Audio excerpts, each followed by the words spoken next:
choice, whether it's here or there or whatever. Let's get it done early and let's get on with the season.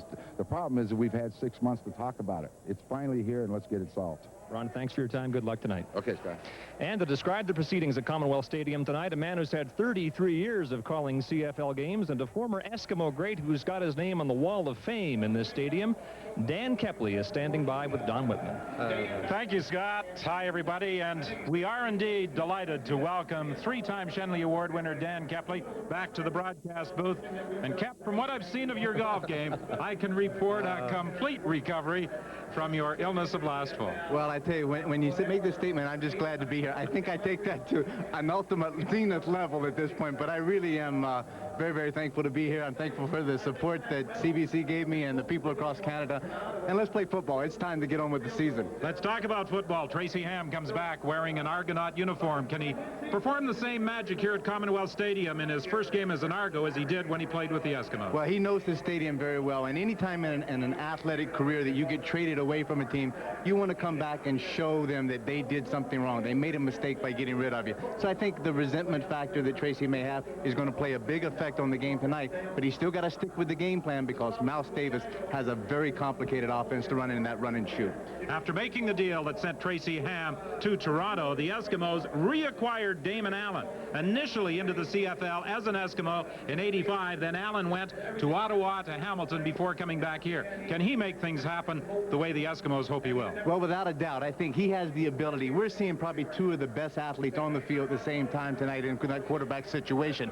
Damon Allen's numbers weren't all that great in the preseason, but now the show starts, and the real bullets are flying, and we'll see what Damon can do. Damon Allen against Tracy Ham, the Eskimos against the Argos in the first game of the season for both teams. Scott? Don, 9 minutes and counting to kick off here, and there's the scene in Hamilton where the Ticats in Sacramento are well underway. We'll go there live when we come back.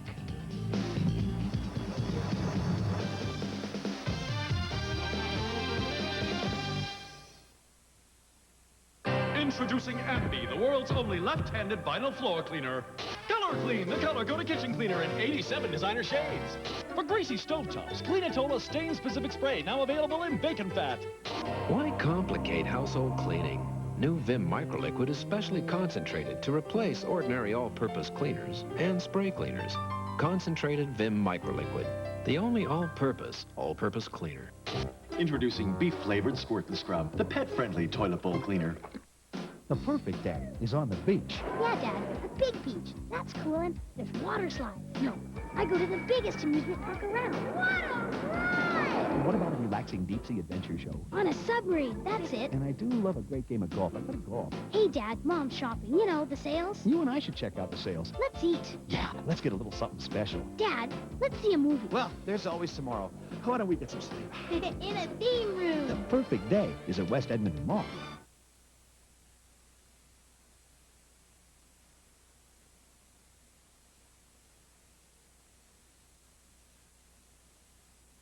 Good old-fashioned CFL matchup of two Canadian teams. Here's the man who has taken the CFL where it's never been before to the U.S., Commissioner Larry Smith with us now. And Larry, I would suspect that it's important for Sacramento to get off to a good start to cultivate additional interest in your expansion plans. How important, then, is this first week to the CFL? Well, Scott, it's obviously key to get a good start, and I'm really pleased with the games that we've had so far.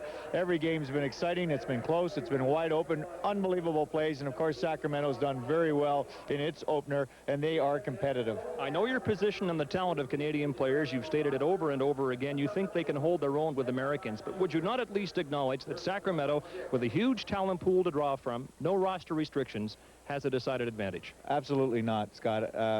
Their advantage may be physical, but the advantage of the CFL teams is experience and understanding this game. It's going to take more than 2 weeks or 3 weeks or 4 weeks for Sacramento to make that adjustment. Larry, thanks for your time. You've made your feelings on the issue clear. We'll see what happens as Sacramento begins to catch on. Thanks again. Thank you, Scott.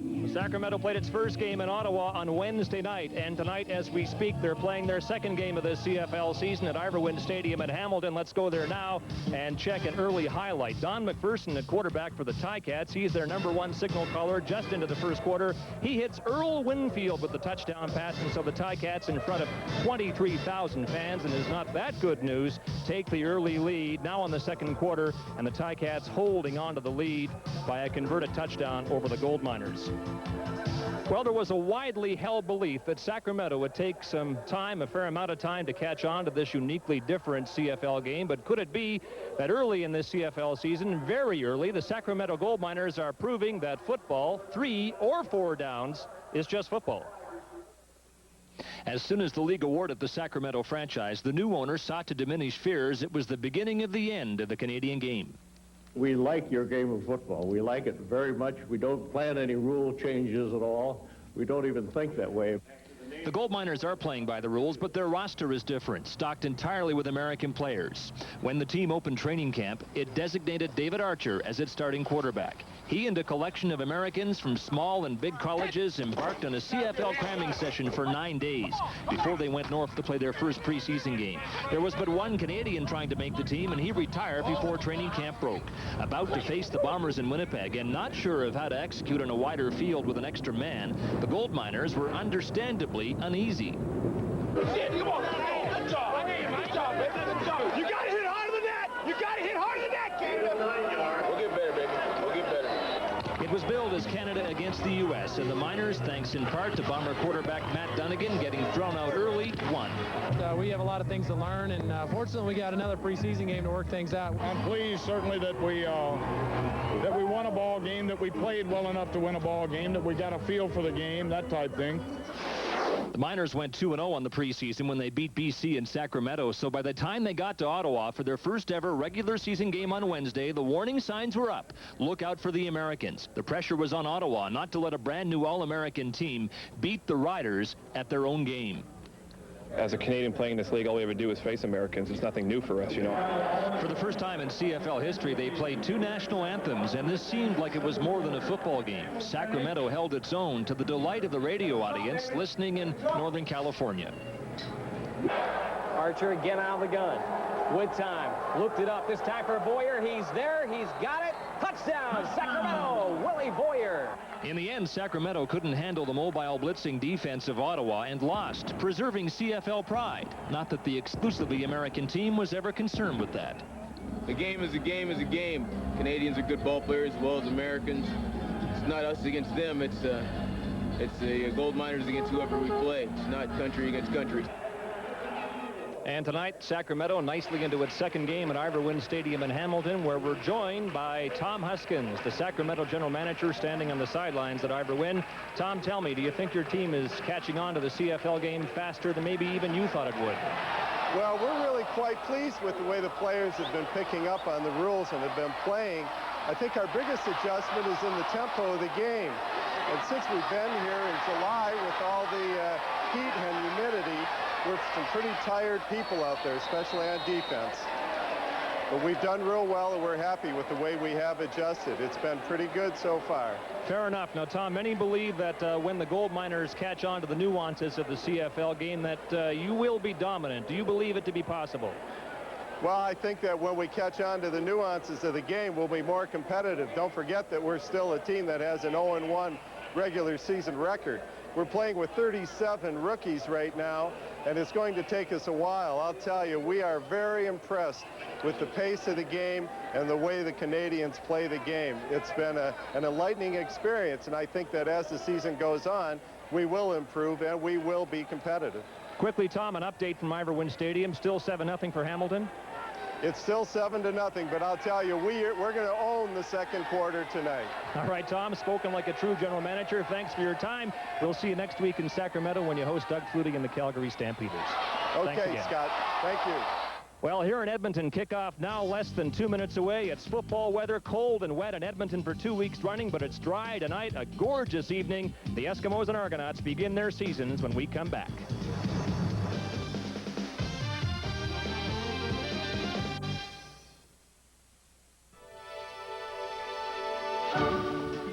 Of all the cars and trucks built in Canada, 1 in 4 is built by Chrysler. Even more significant, 90% are built for export. That provides thousands of jobs for Canadians and pours billions of dollars into our economy. At Chrysler, we're not just building cars, we're building Canada. Every year we have this little get-together. Yeah, just a close family. Are we worried about the appliances? No. No, what's to worry about? Oh, they're all from Sears. Because only Sears has Kenmore. Hey, if you're looking for appliances, go shop around. We did. So we know that Sears makes Kenmore like no other appliances out there. And they back them all the way. All the way. So if you need service, you get it right from Sears. Right. See, it's not just what you buy that's important. No, it's where you buy it. It's where you buy it. That's right.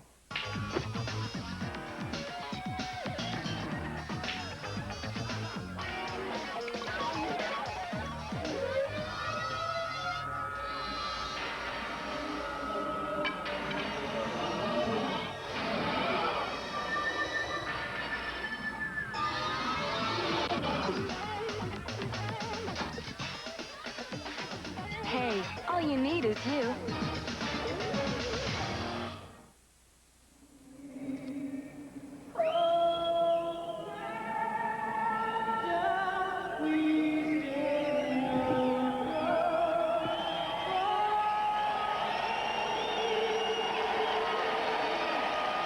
The Edmonton Eskimos expecting a crowd of about 25 to 30,000 for tonight's season opener as the Eskimos attempt to extend their string of season opening victories to 16. Ron Lancaster in his third year as head coach of the Edmonton Eskimos with Adam Rita, the former head coach of the Toronto Argonauts, as his offensive coordinator.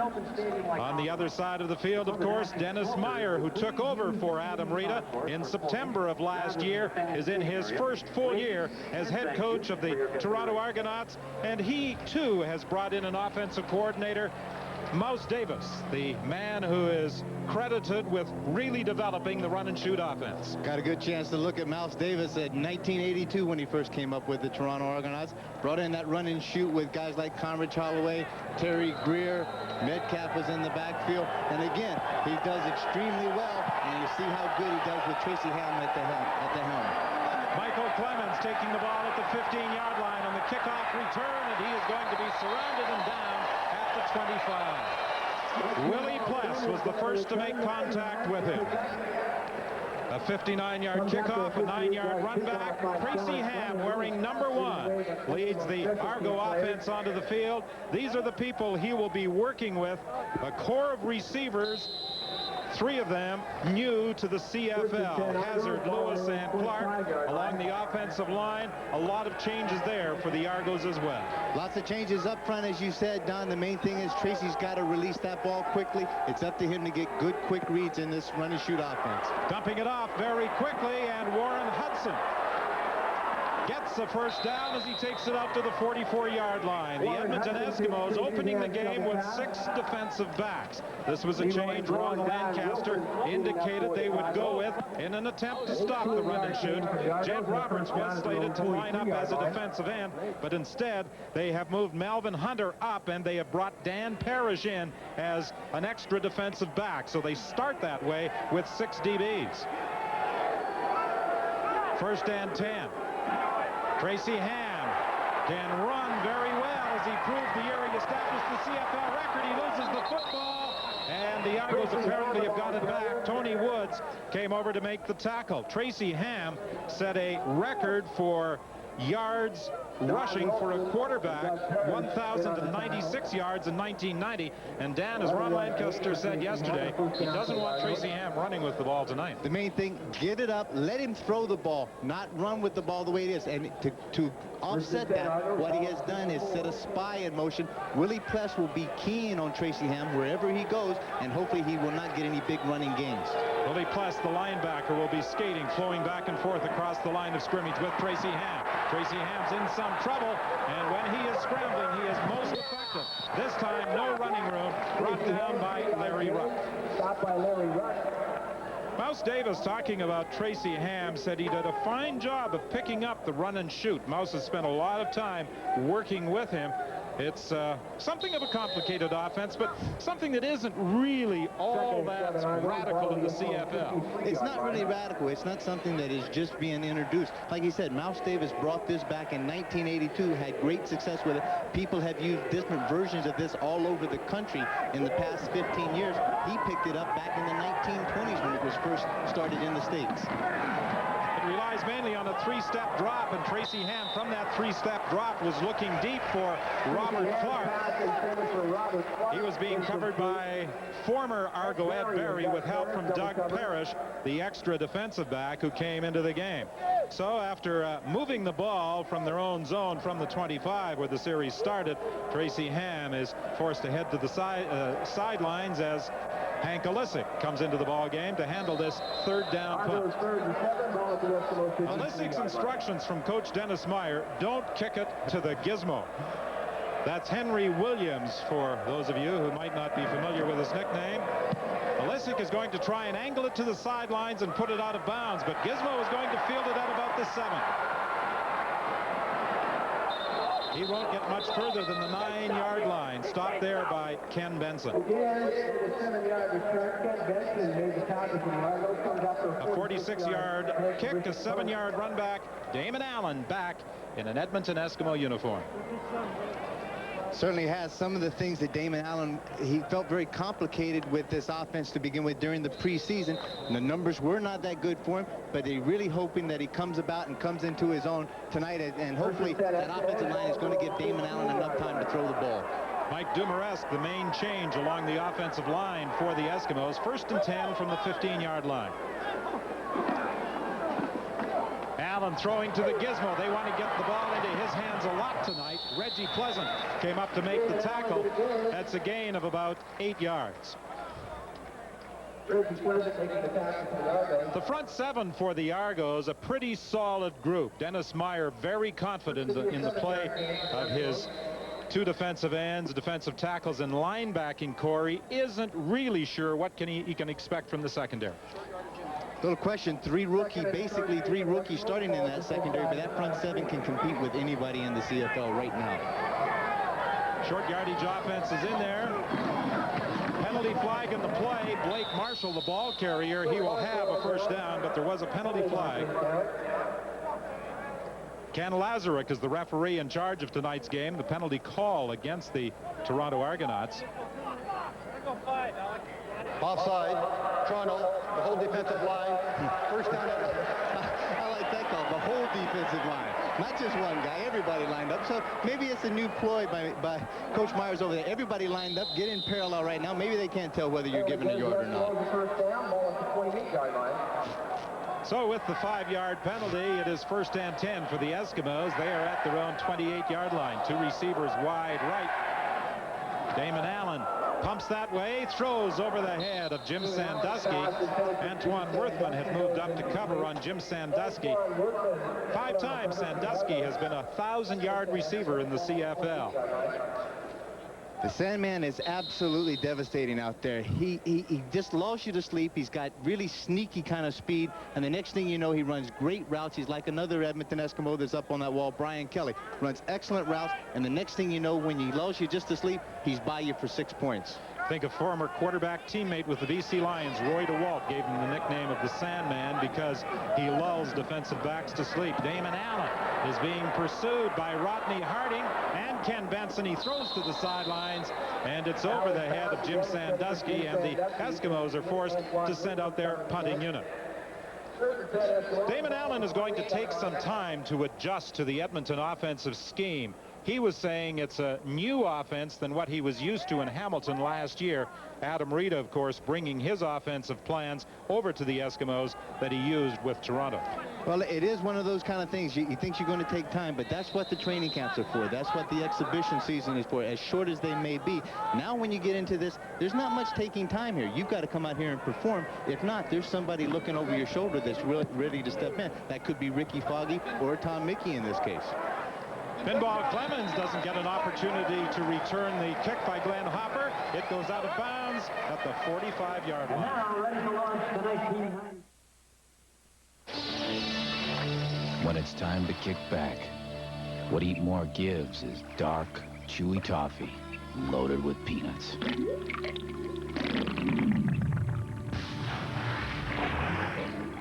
Real chewy and not too sweet tasting.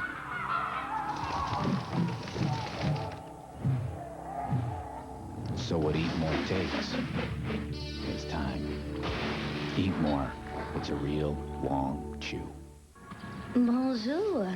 Are you allergic to me? I'm sorry to make you sick, especially since I am so, how you say, affectionate. You know you could take Claritin. It works fast on your itchy eyes, runny nose, and sneezing. Or for extra allergic congestion, Claritin Extra. Trust me. Claritin is the non-drowsy brand doctors recommend most. Who knows? You might be a cat person after all. Get ready for the next big leap in farm productivity. Control quackgrass. Control Canada thistle. Improve harvest management. All in one operation. All for only $9.95 a liter.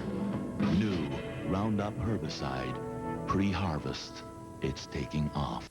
The CFL on CBC, brought to you by Dodge Trucks, the most powerful line of trucks anywhere. Preceding the break, the opening game of the season for the Eskimos and the Argos. The Argos have not won at Commonwealth Stadium since 1986. Tracy Ham attempting to put an end to that string tonight, appearing in a Toronto uniform for the first time since the trade of last January. Murray on the sidelines, and he takes it out of bounds for a first down, taken out by Damian Lyons. Make that Paul Masadi, not Murray. Paul Masadi making a reception. Dan Murphy pushed him out of bounds.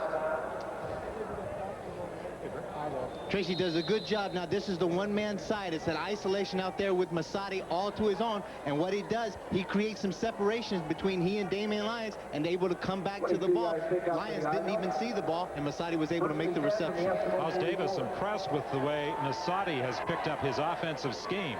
First and 10. The ball is at the 44.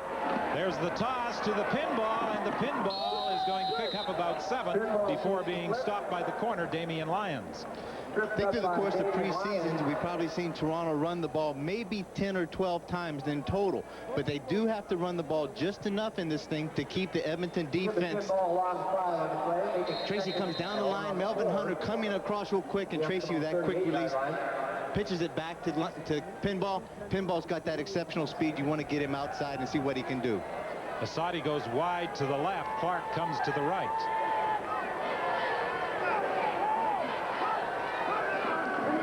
On 2nd and 5, intended for Clark, intercepted by Ed Berry. And Berry is forced out of bounds by Kip Lewis.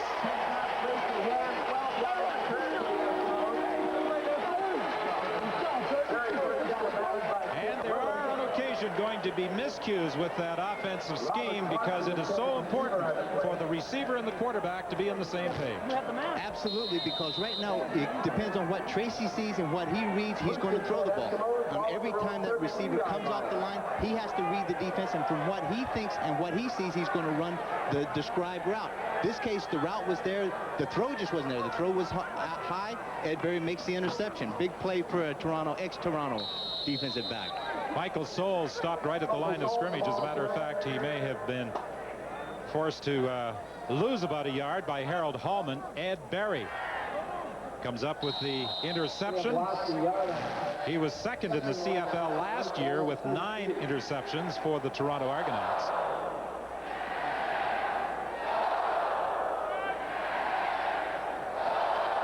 Ron Lancaster very pleased with the players acquired by the Eskimos in the deal. Marshall on the receiving end of the throw, but he is short of the first down. Arnie Williams, the middle linebacker, made the tackle. They call that collar that Blake Marshall wears to protect a pinched nerve, an Elvis collar. Thank you very much. Thank you. Thank you. Thank you very much. Elvis is in the building. And there it is. But Dwayne Mandrusiak came up with this. He was down in Atlanta at a sports equipment conference down there, found this collar, and called into the organization there. They made it up special, and it probably is going to save Blake Marshall's career and enable him to continue playing. He missed most of training camp because of the injury. Big kick as Zatilny goes back to the 19-yard line. Penalty flag on the play, and Zatilny is down by the Eskimos at the 21-yard line. You know, most people think the average male goes fishing for the primitive thrill of competition, man against nature. Truth be known, it's merely a form of male bonding, without women or personal hygiene, just the sounds of rods reeling, fish flopping, and coyotes howling. Of course, bonding can also take place in a more civilized environment.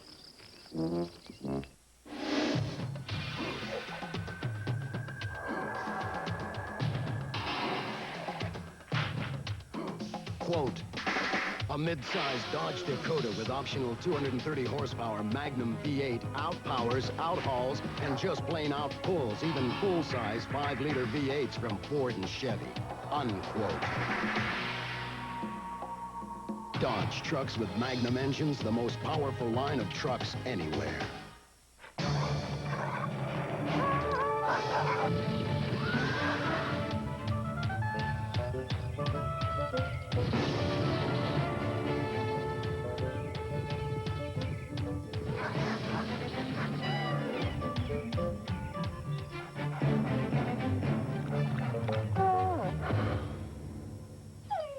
It keeps going and going.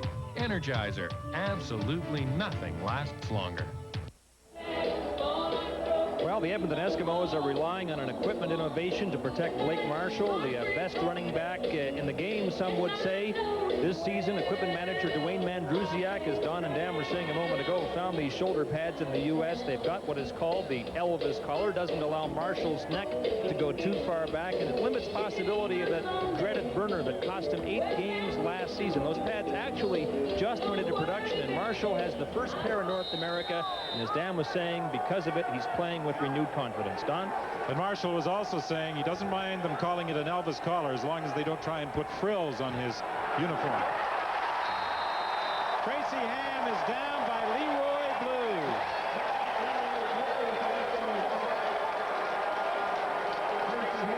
Here comes the one downside of the run and shoot is that the Edmonton defense can hold those receivers up, force Tracy to hold the ball longer than that 1,001, 1,002, 1,003. Boom, sack right there. That ball has to be released by from Tracy's hands in a count of 3, or else he's on his own. The one thing he does have is those quick feet, maybe to get him out of that trouble. The #1 pick in 1981, Bishop's University Athlete of the Year in 87-88, Leroy Blue with a quarterback sack.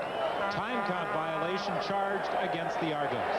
The Eskimos have got to be really excited going back to Leroy Blue again because he missed a number of games last year with that pubitis. It's a kind of a growing pull in the injury inside, and now he's come back and he feels as full, 100% healthy, and that is really an asset to the Edmonton defense. And that's one of the concerns that Dennis Meyer has about his offense is the pressure coming from the backside linebacker. Well, at least in this case, Tracy knows where the pressure is going to come from. Warren Hudson, the ball carrier, got back to the line of scrimmage and not much further, brought down by Larry Ruck. Warren Hudson returning to the Argos in a trade with Winnipeg. Chris Johnstone, the former Eskimo who was part of that 16-player swap, initially going to Toronto. Great lateral movement, great pursuit in there by Willie Plesh. Just reads it in, goes to the flow, comes back across, good quickness, makes a good solid tackle. The Eskimos are going to get excellent field position as Hank Olisic will be punting from the end zone. And he shanks this one out of bounds. If he was trying to angle it away from the gizmo, he erred because he put it out of bounds at about the 20-yard line, maybe even the 19. Scott? Don, it was a late night affair at BC Place last night as Dave Ritchie's defense came through. Lions got 24 points from Saskatchewan on turnovers, including Danny Barrett's 20-yard pass to Ray Alexander in the first overtime. They were the winning points as the Lions, who loaded up on veterans in the offseason, beat Saskatchewan by 7.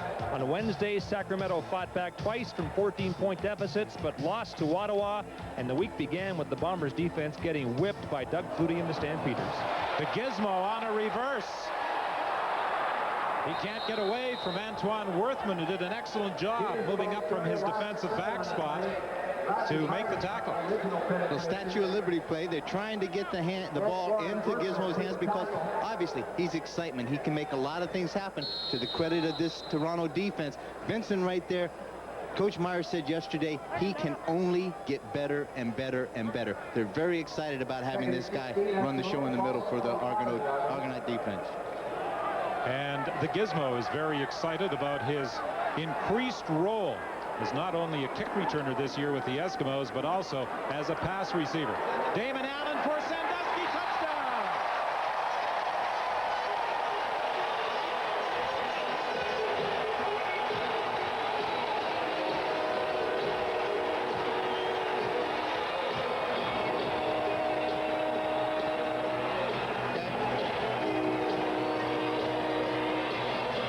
Jim Sandusky, 15 touchdowns a year ago, his first of the 1993 season. Let's take a look right here. You got Sandman is right here. He's going to come down. Damon Allen's here. He's going to sprint out, and then he's going to throw the ball back.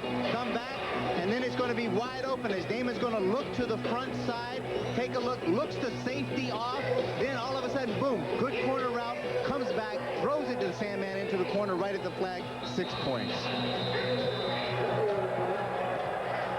Time count violation as the Eskimos lined up to add the point after. So they'll try it again. But as you said, Damon Allen looking the safety off and then hitting Sandusky as he broke to the corner. Comes out, sets up over the tackle, really doesn't make a hard push to that corner, but he does enough to draw the safety. Sandman doing what he does best, running great routes, and Damon Allen puts it right on the money. From 5 yards further back, Fleming adds the point after, and it's 7-0 Edmonton with 5:08 remaining in the opening quarter.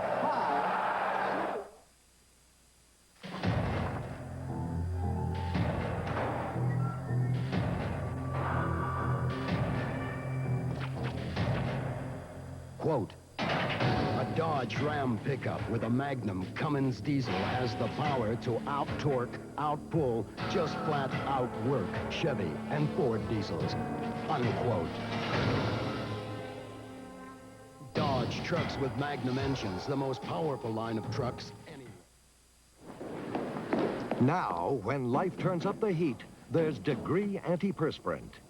Because it's body heat activated, Degree turns on extra protection when you really need it. Degree, your body heat turns it on.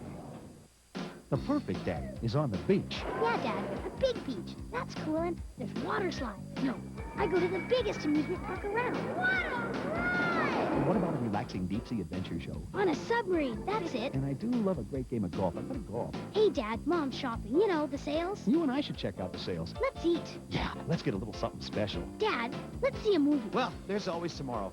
Why don't we get some sleep? In a theme room. The perfect day is at West Edmonton Mall.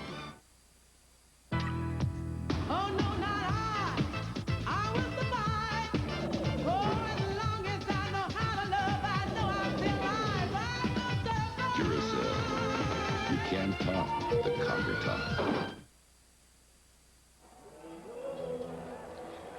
The offensive and defensive coordinators of the Eskimos, Adam Rita and Rich Stubler, occupying the spotting box upstairs, unlike the Argos, where offensive coordinator Mouse Davis is on the sidelines with head coach Dennis Meyer. John Fleming preparing to kick off. Terry Dickey will take it at the 20-yard line. And he's upended at the 28. Dan Murphy downfield to make the tackle. It required just 2 plays after the short kick by Hank Olisic for the Eskimos to put it in the end zone. Allen connecting with Jim Sandusky for the touchdown throw. Special teams right now are going to play a big role in this game. Dan Murphy, you just saw coming into his own. There's the Sandman. He knows he's been catching extremely good passes, and runs good routes. Hopefully that Damon Allen will know that he's the clutch man to go to. But when you have to worry about one guy like that all the time, it opens it up for those other 4 or 5 receivers to get open. An offside call on the kickoff, so they'll perform that chore over again. One of the things that Ron Lancaster was happiest about in the trade, he acquired from the Argos 4 players who can play on special teams. Well, that's a great plus. He got the people that could start for him in the Don Wilsons, the Ed Berrys, hopefully the Leonard Johnsons when he comes back. He's got a great backup with Ricky Foggy. But the main thing that he got also was with people that could play the specialty teams out there, as you said. And now all of these guys are out there playing, as opposed to the Toronto only getting one guy that can really play right now. That's Tracy Ham, and also Enos Jackson is on the roster.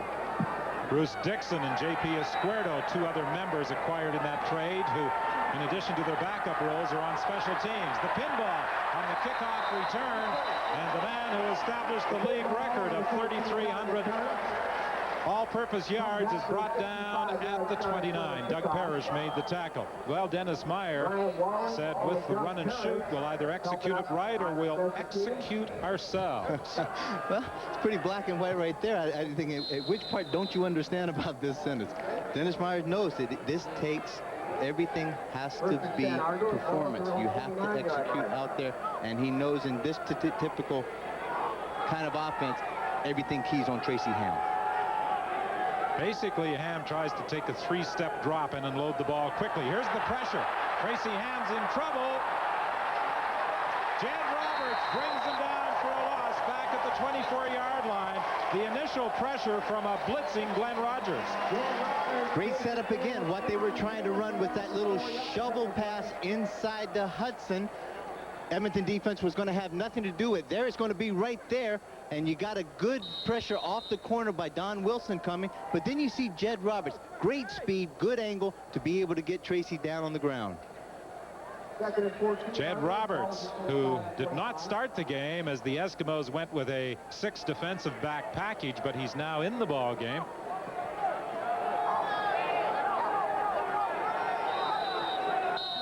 Penalty flag on the play. This looks like another time count violation against the Argos on 2nd and 15. 5-yard penalty. Still second down. So it's now going to be 2nd and 20 for the Argos. They are backed up inside their own 20-yard line.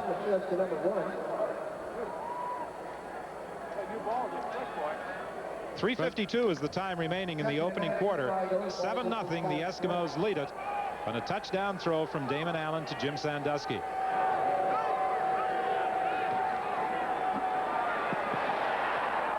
Ham slipped as he tried to set up. The pass is intercepted. Penalty flag in the play. Rogers comes up with the interception. I think we're going to get holding against Toronto. The call there. Off the backside, they got the holding. They forced him on the front side. They got some heat off the corner. Made Tracy pull up. And just as you said, just as he was planting his right foot, he slipped back. And then all of a sudden didn't get on the ball enough on it as he wanted to. It was a poor throw. And there sets right there for a big interception. Perfect field position for the Edmonton Eskimos. Glenn Rogers with pressure on a blitz earlier. Glenn Rogers with an interception, providing the Eskimos with a first down at the 23 of the Argos.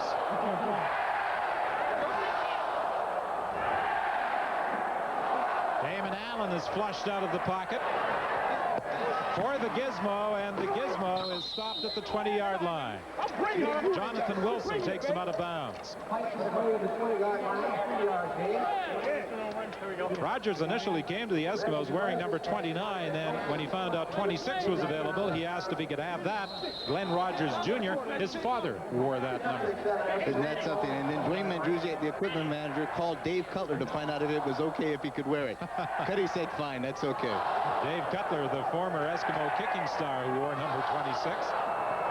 His son tried out with the Eskimos this year as a kicker. Darrell K. Smith makes the catch for a first down at the 10-yard line in front of Enos Jackson. You know, a lot of people said the trade between the Argos and the Eskimos was really overplayed in the media.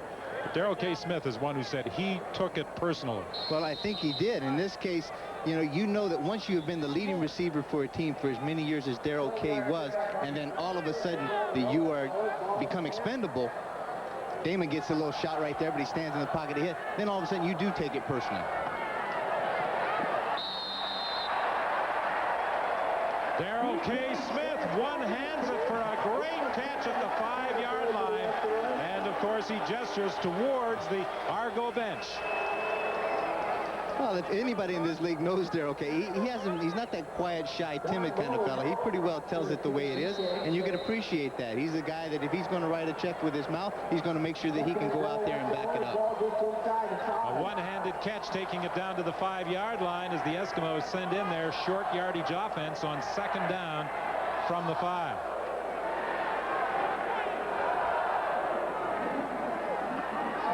Damon Allen rolls. Allen slipped as he tried to make his cut, and Ken Benson was there to bring him down. Questionable call right there. He came down. Damon wants to run the option coming down the line of scrimmage. He had Sandusky from the wide receiver coming all the way from the wide side back across as a pitch guy. Toronto did a great job of defending that. Shut down the quarterback. Then all of a sudden had Reggie Pledgen come up to take care of the pitch.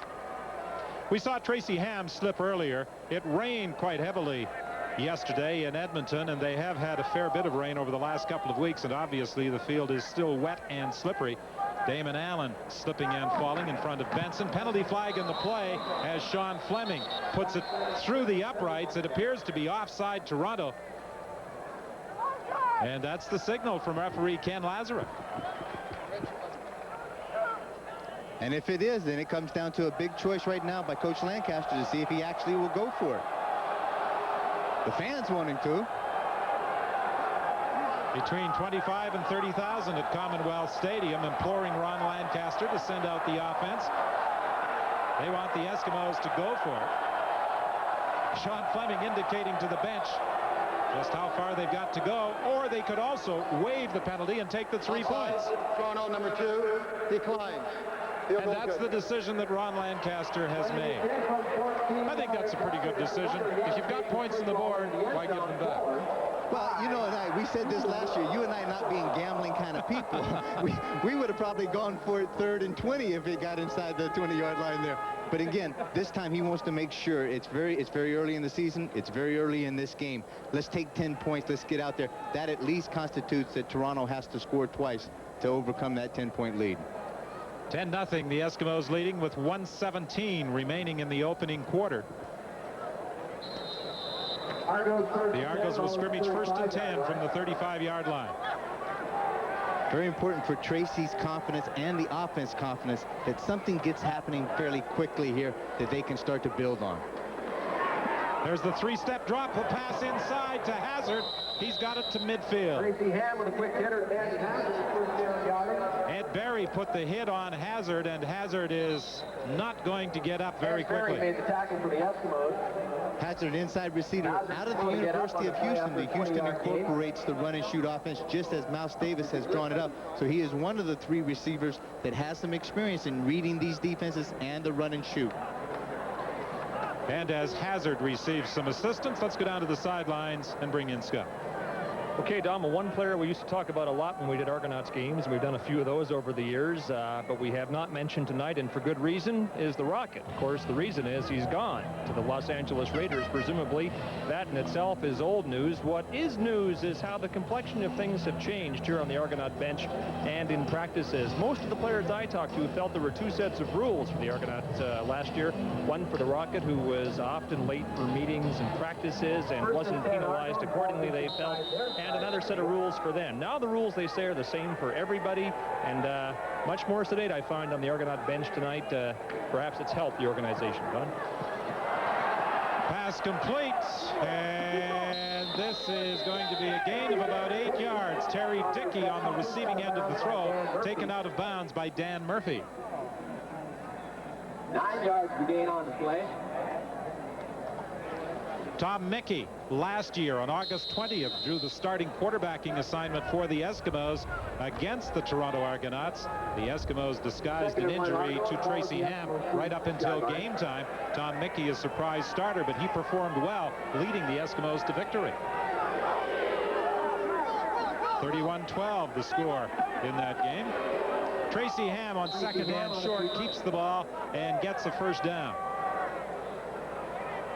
The Argos attempting to put an end to a string. They lost all 9 road games last year.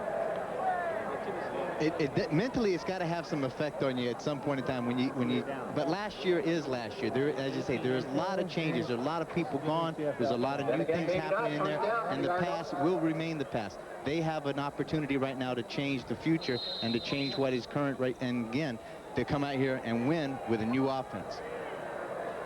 First and 10. The ball is at the 45 of the Eskimos. Paul Masati goes wide left. Clark comes out to the right. Dickey in motion across the formation. Pass is complete to Lewis, and Lewis is going to be stopped after a gain of about 3 yards by Glenn Rogers. And that's the final play of the opening quarter here at Commonwealth Stadium. The Eskimos are in front by 10.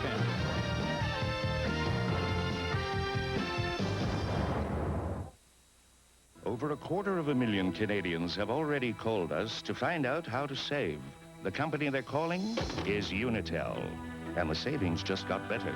Now you can save up to 45% with our Close Connections calling plan. Plus, call now and find out how you can earn 1 month of free long-distance calls. So get to a phone, any phone, and call for all the details. With numbers like 45% and 1 month free, can you afford not to call this one? Of all the cars and trucks built in Canada, 1 in 4 is built by Chrysler. Even more significant, 90% are built for export. That provides thousands of jobs for Canadians and pours billions of dollars into our economy. At Chrysler, we're not just building cars, we're building Canada. The Simpsons, Canada's largest family, now own a restaurant. Where's the lettuce? We're out of lettuce. It's a busy place, so on occasion they get headaches. We're out of lettuce? Real headaches. We are out of lettuce. That's why they use Anison.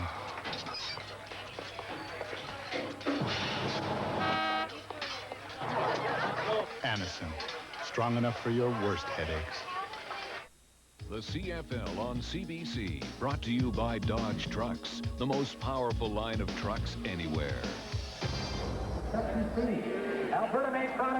Welcome back to Commonwealth Stadium in Edmonton. I'm Don Whitman along with Dan Kepley and Scott Oak as the Argos, trailing by 10, are looking at 2nd and 7 from the 42 of the Eskimos.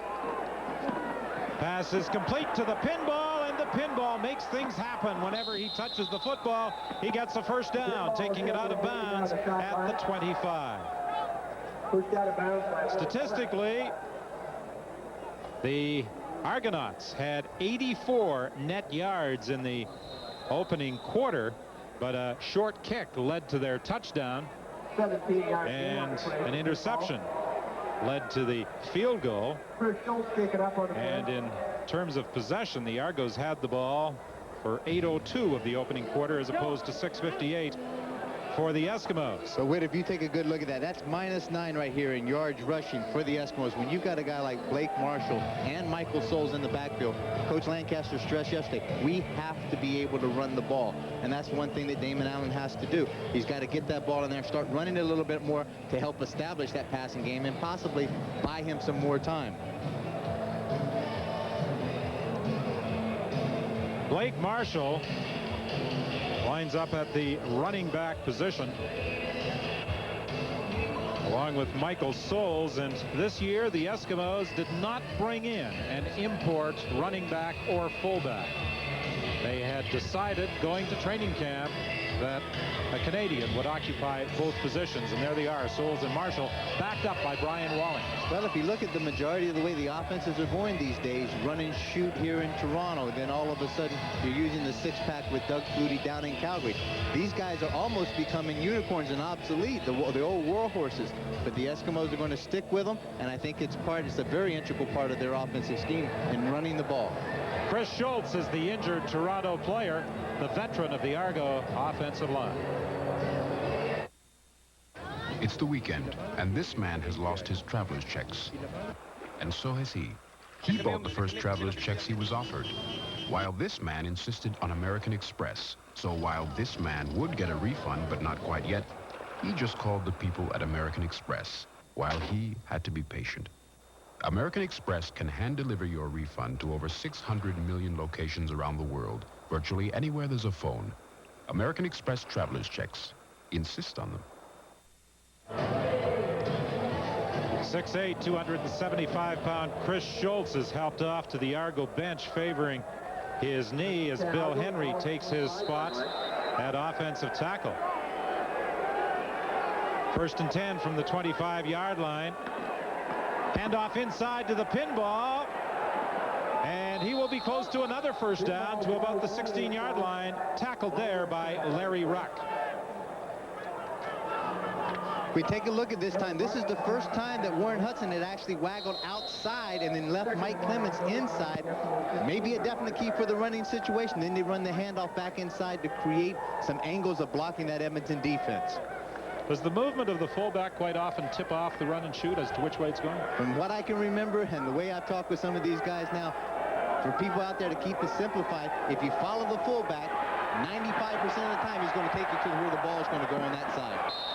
The pinball was the man that Ham was looking for. He couldn't get back to the football as Ham was under pressure. And it will be 3rd and about 1. Decision time now for Dennis Meyer and the Toronto Argonauts. Do they go after it or do they go for 3? It is Mike Clements. He's all alone sitting out there, got Edmonton in his own defense, runs to the flat, needs the ball quickly, and that's what Tracy has to do. Recognize the defense, release the ball quickly, get it into the hands of a guy like Mike Clements early, and let him work with it. On 3rd and short, Tracy Ham keeps, and he will have a first down at about the 14-yard line. Meyer said that some days the run and shoot has looked terrific. In other situations, it has looked awful. It can be that feast and famine type situation here. And when it's clicking and you get a defense confused out there or questioning their ability of what's going on or their reads, it can be very, very successful. If you got a confident defense with a lot of experience out there that maintain their composure, they may have an opportunity to shut this thing down. There's your backside pressure. Leroy Blue coming from the backside. Don Wilson came across to knock it down. Leroy Blue got to Tracy Ham earlier in the ball game and almost got him again. Well, it's the same sense. If you know that that pressure is going to come from the backside and you hold the ball longer than the 3 seconds that it calls for, then you're going to take the risk of getting hit. And if he gets hit, then it's your own fault as a quarterback. It was intended in the end zone for Robert Clark, and former Argo Don Wilson came over to knock it down. There's Blue on Ham. It's 2nd and 10. Into the end zone, and it's well over the head of Robert Clark. And now Tracy Ham heads to the bench as the field goal unit will come on. A lot of credit goes right now to Rich Stugler, the defensive coordinator of the Eskimos, in a sense that he has really got Tracy Ham confused on the reads out there. What they try to do across the board with 6 defensive backs, line up parallel and not show or dictate what they're doing, whether it's man-to-man coverage or if it's a zone coverage. Those routes are predicated from the offensive side on what defense they see. A lot of times, if it's a man-to-man coverage, you're going to see up or vertical routes going up the field. If it's zone, they're going to try to throw the ball to the out of the curl. Lance Chomek's field goal attempt is hooked wide. It goes through the end zone for a single point with 12:16 remaining in the half.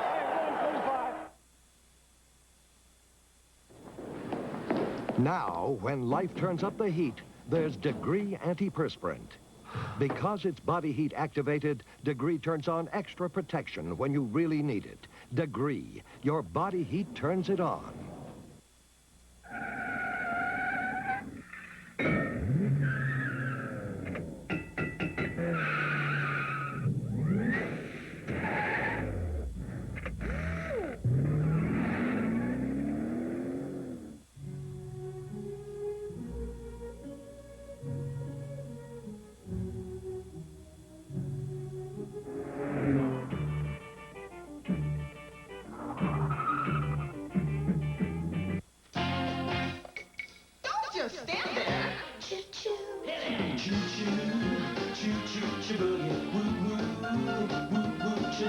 Trident sugarless gum.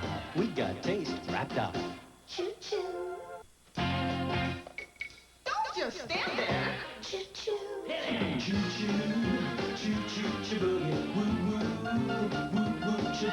Trident sugarless gum. We got taste wrapped up. Choo-choo.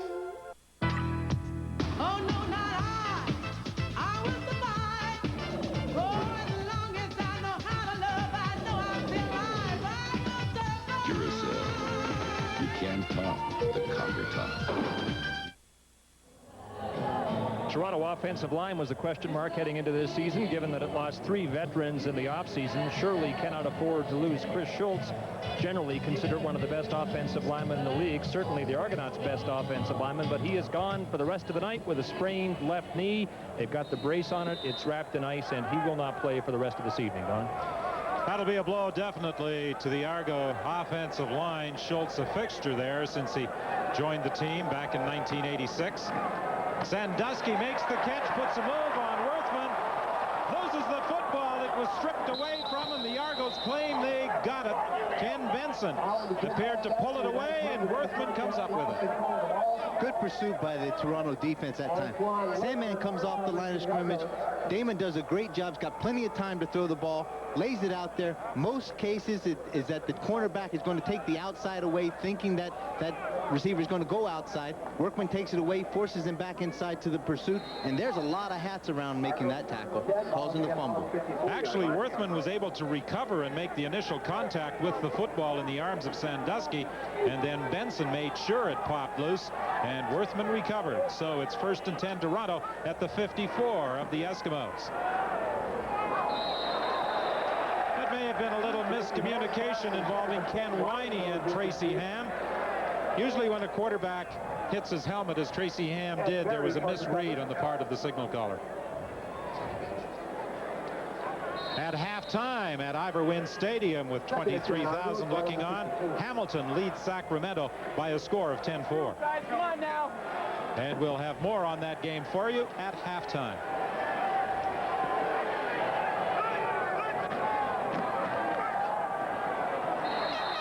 Hazard was the man that Ham was looking to, and again that very quick 3-step drop and throw the football. Good read that time by Tracy, and as Hazard got off the ground, he gave a little pat on his chest like that, saying, my bad, it's my fault, you read it good. All he had to do was when he came off the line of scrimmage, he read man-to-man, he went vertical straight up the seam. Tracy was going to hit him quick, and Hazard did not have his head turned, so he didn't see the ball coming. Tracy made a good read on it.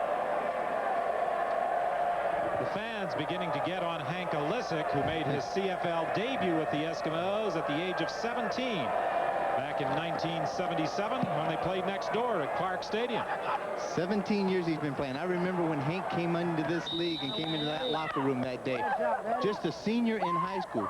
Came driving up after he signed his contract with brand new Mach 5 Lincoln Continental. He had about a $3,000 stereo system in the thing. That was more than any of us were making that day.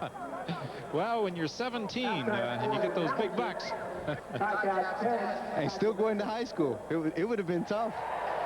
The Argos can look back on 1992 and their inability to win on the road as one of the main reasons that they failed to make the playoffs after winning the Grey Cup the year before. 1st and 10 from the 21-yard line. Fake inside. Damon Allen now dumps it off to Michael Souls. Penalty flag in the play. I think this is going to be a clipping call against the Edmonton Eskimos. Good call, Whit. I think I like that striped shirt that you're wearing now. Anyway, I think he did get an illegal block from behind there after Damon got a lot of pressure on, had to dump it off to Michael. An Argo defender was in pursuit of Souls coming over to make the tackle, and he got hit from behind. In the picture with referee Ken Lazarick, you see number 36, Don Moan, the Iron Man among current CFL players. This is his 191st Legal consecutive ball. game. Edmonton number 8, decline, 2nd down. DK Smith was guilty of the illegal block, and here it is. That's DK Smith just coming in, gets his hands on him in the back. That's Enos Jackson pursuing up for Michael Souls. 2nd and 8, Eskimos, ball at 23. not much difference in what the two quarterbacks have been able to do so far in this football game, but the difference is on the scoreboard. 10-1, the Eskimos lead. Blake Marshall on a draw play to the 30-yard line, actually very close to a first down. Caught that Toronto defense a little bit off guard. Just came a little inside handoff trap play. Blake Marshall, with a lot of power, was able to get it closer, calling for a measurement. 10:04 the time remaining in the first half at Commonwealth Stadium. The Eskimos and the Argos, the final two teams in the CFL to get into 1993 action.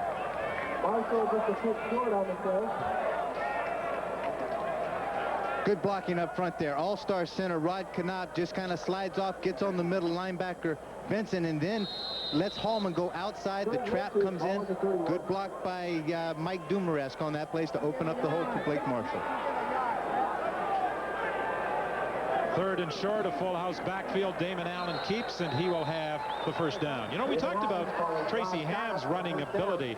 Before Tracy became such a prominent quarterback runner with the Eskimos, Damon Allen did a pretty good job of running with the football. If you could imagine back in 1987, I think it was Matt Dunnigan being the starter, Damon Allen the backup, and Tracy Ham the third in line.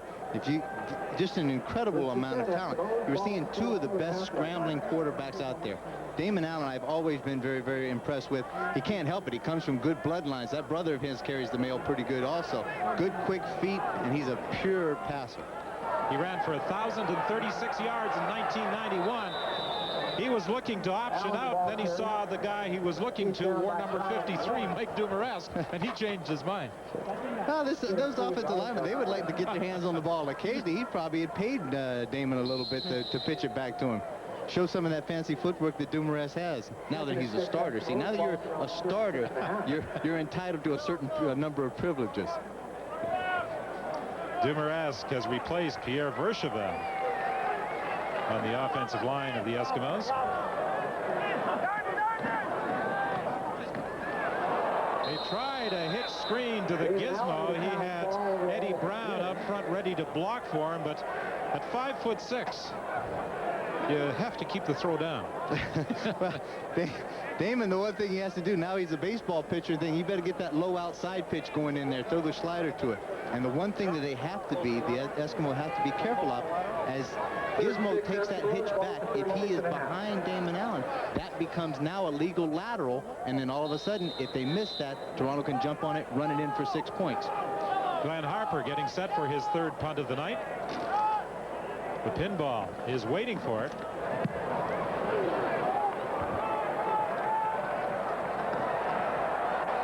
The wall is set. Penalty flag in the play. A couple of them, as a matter of fact. And this usually means a clipping infraction by the punt return team. 8:08 remains in the half. You're not just seeing spots, you're seeing Chevy Summer Hotspots. With hot values on Chevy cars and trucks like the Chevy Lumina sedan, packed with cool features like air conditioning, 4-speed automatic, V6 engine, AM/FM stereo cassette, and room for 6 for just $314 a month smart lease. Chevy Lumina sedan, now $16,238 or $314 smart lease. Find hot summer values at your summer hotspot. Your Northern Alberta Chevy dealer.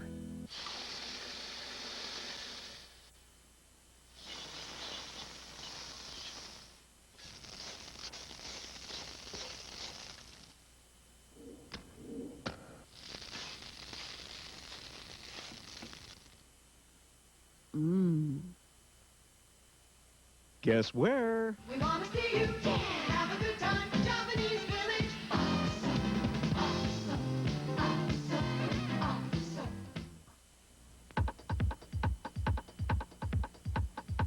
You know where we live, so visit. CBC 740 Radio in Edmonton. We're always home. Back for a sizzling summer. Ear to the Ground with Marin Cadell, Thomas Trio and the Red Albino, Bare Naked Ladies, the Rankin Family, and more. Ear to the Ground, Tuesday night at 11:30 in Newfoundland on CBC Television.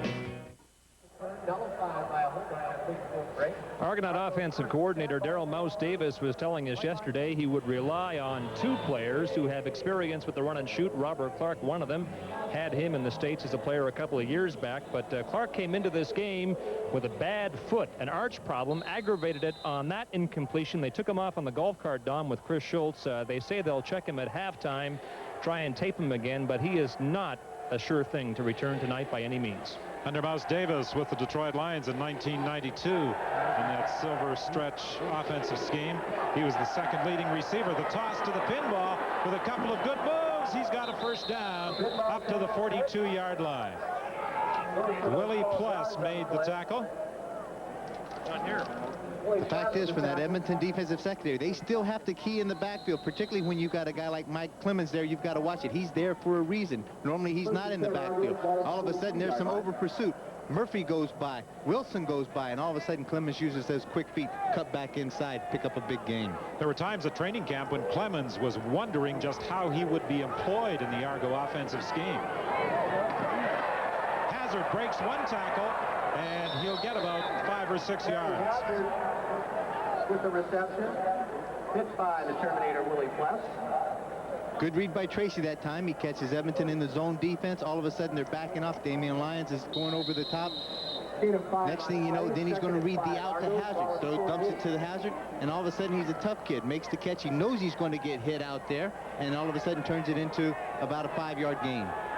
Ricky Foggy, the former Toronto quarterback, as part of that 16-player trade.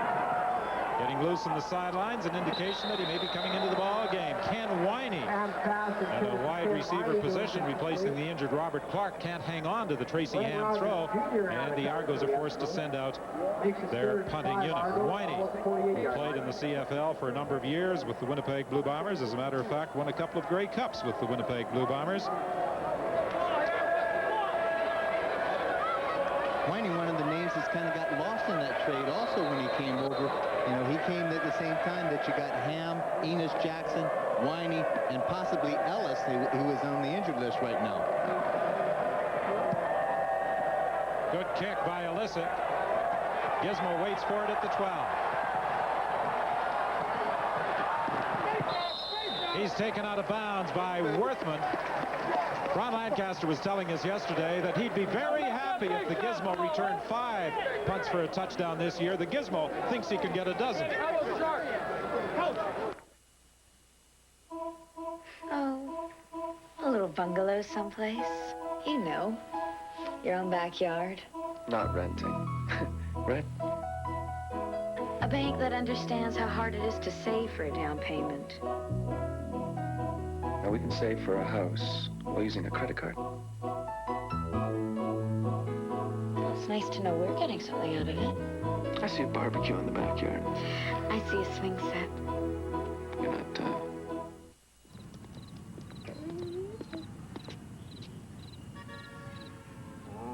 If you've never tried a Wonder Bar, you just don't know what to expect.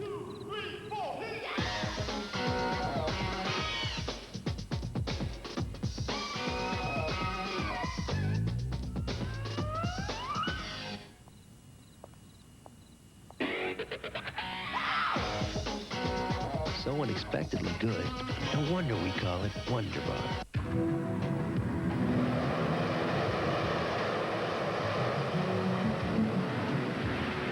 You don't have to be a model to look good on the runway. To find true love.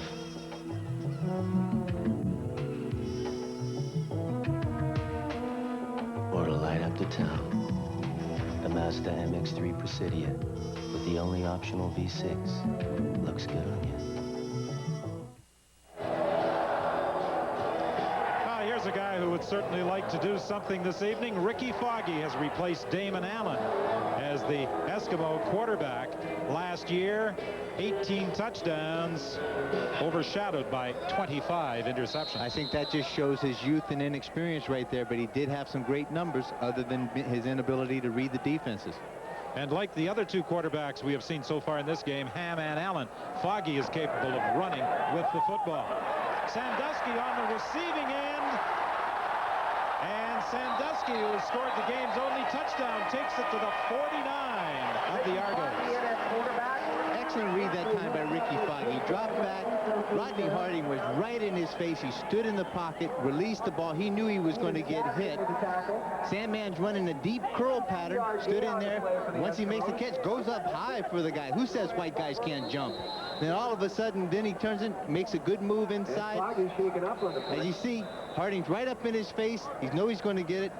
Big play by Ricky Foggy. Foggy got up slowly, started to walk up to the new line of scrimmage, and then went down on one knee. So he is going to go out of the ball game, and Damon Allen will probably come back in. Tom Mickey is the third Edmonton Eskimo quarterback, but they are looking at the right wrist of Ricky Foggy, and he may have suffered an injury there when he took the hit from Rodney Harding. Scott? Well, Don, as they examine Ricky Foggy on the field, we've got an opportunity to tell you what's coming up on Live at the Half. We'll deal with the issue of salary cuts, attach some numbers to CFL contracts. Argo General Manager Mike McCarthy will join us to talk about that topic. We'll check highlights from Hamilton, where the Ticats are facing the Sacramento Gold Miners just now, beginning of the third quarter. Ticats still leading 10-4, and we'll listen in on Mouse Davis as he tries to explain the run and shoot to some eager and I think sometimes confused students in Toronto. Don? All right, Scott. Well, Ricky Foggy threw the ball, and his hand may have come down on the helmet, Dan, of Rodney Harding, who was applying pressure. I think that's a possibility. The hand did, and then also as his hand was coming down on the ground and Rodney Harding on top of it, the possibility of that thumb getting bent back. Bad break for Ricky Foggy coming in there and looking extremely well just on that one play. He must go out for at least 3 plays. Allen's in trouble. Brian Warren brings him down back at the 54. This will be a loss of 5 yards. That's always a concern for a quarterback, releasing the football and in his follow-through motion, hitting one of the defensive people coming in on the helmet. That's exactly right. And in this case, when you see it could happen because a lot of the things, once that helmet is hit, those bones give away a little bit. You break a hand that way. It's a cheap way to get out of a game. So how many helmets did you hit with those fingers of yours? Well, they look like roadmans. They can. I can hit keys on the piano now that no one else could hit. 2nd and 15. Screen. Downtown Eddie Brown is stopped at the midfield stripe by Rodney Harding. Attempting the middle screen, but the Argos weren't fooled at all. Good thing this time, even though the Toronto offense is struggling, their defense is playing very well. They're really swarming, making a lot of big plays out there. And that's the case. When you have an offense that you know is going to be young, that you're not getting some success, the defense has to go out there and take it with a lot of pride to turn the ball back over to them as many times as you possibly can so that Tracy Ham has an opportunity to make something happen out there. Obviously, they're concerned with more than Ricky Foggy's hand, thumb, and wrist at the Eskimo bench. The pinball back at the 15-yard line. He can't spin away from the downfield tacklers led by Trent Brown and Bruce Dixon. That was a 39-yard kick. No opportunity for a return with 4:05 remaining in the first half at Commonwealth Stadium.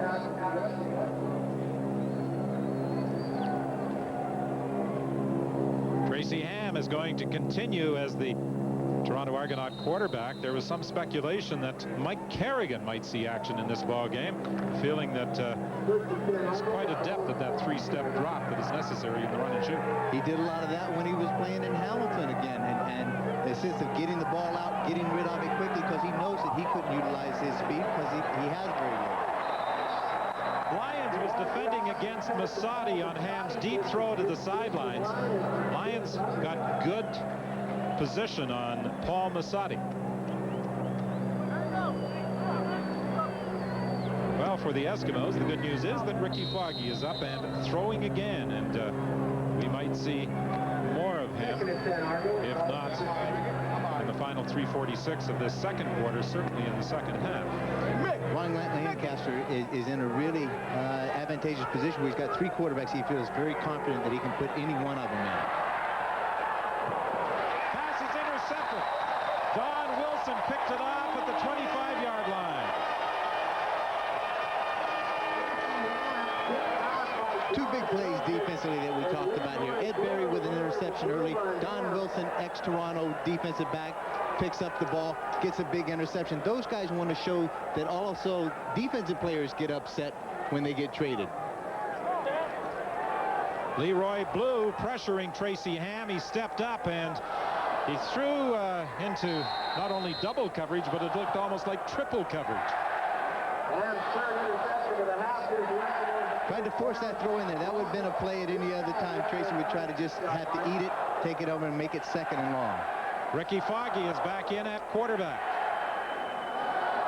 On the interception, it's a first down from the 26, intended for the Gizmo, knocked away by Worthman. 2:59, the time remaining in the first half at Commonwealth Stadium.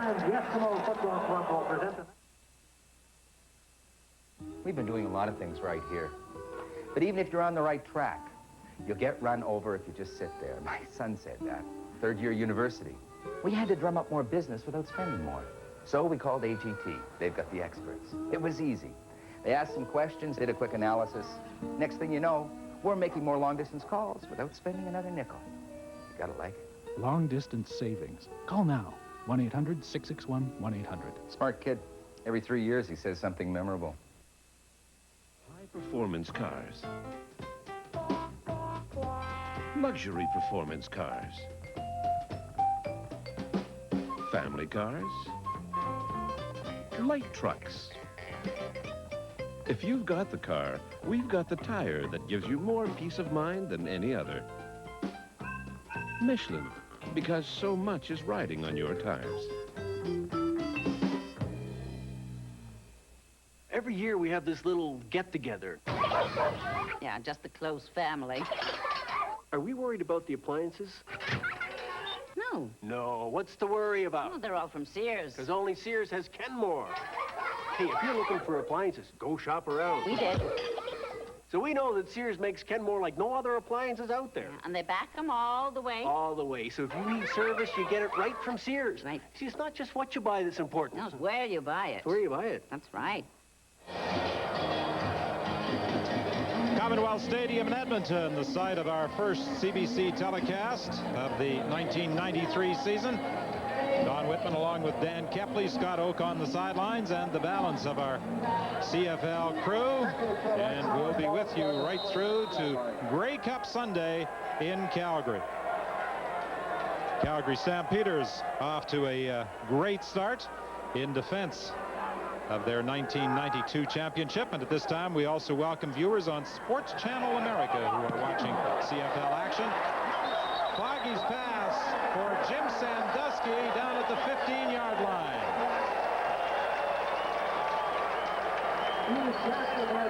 Hugh Campbell, the general manager of the Eskimos, patrolling the sidelines, looking very casual tonight. I guess this is a casual day. There's Coach Campbell. You see the commissioner, Larry Smith over there. He's in Civvy close. Sandman comes down, gets a good push off this time by Workman, and then curls it back inside. Questionable call. They gave it to him. It looked like the ball hit the ground there, but the Eskimos will take it. 1st and 10. Foggy rolling left, being pursued by Benson, and is caught down at the 10-yard line. 2:17 remaining, and we visit the newest CFL franchise next Saturday night when the Sacramento Gold Miners, after a 2-game swing up to Ottawa and Hamilton, entertain the defending Grey Cup champion Calgary Stampeders. That game will come to you from Hornet Field, and they're looking for a sellout crowd for the first ever CFL regular season game to be played in the United States. There's Larry Smith, and as Dan said, looking very casual tonight on the sidelines. We saw him talking earlier with Bill Carmey. It looks like both of them just got off the Bill Carmey yacht down in San Diego. Jim Sandusky with his second touchdown of the game. Ricky Foggy delivering it perfectly on time, low at the goal line in front of Reggie Pleasant. Sandman doing a really good job of getting inside of Reggie Pleasant, and then all of a sudden did you see Ricky Foggy quick release once he reads that, throws the ball before Sandman's made his break, and he's in.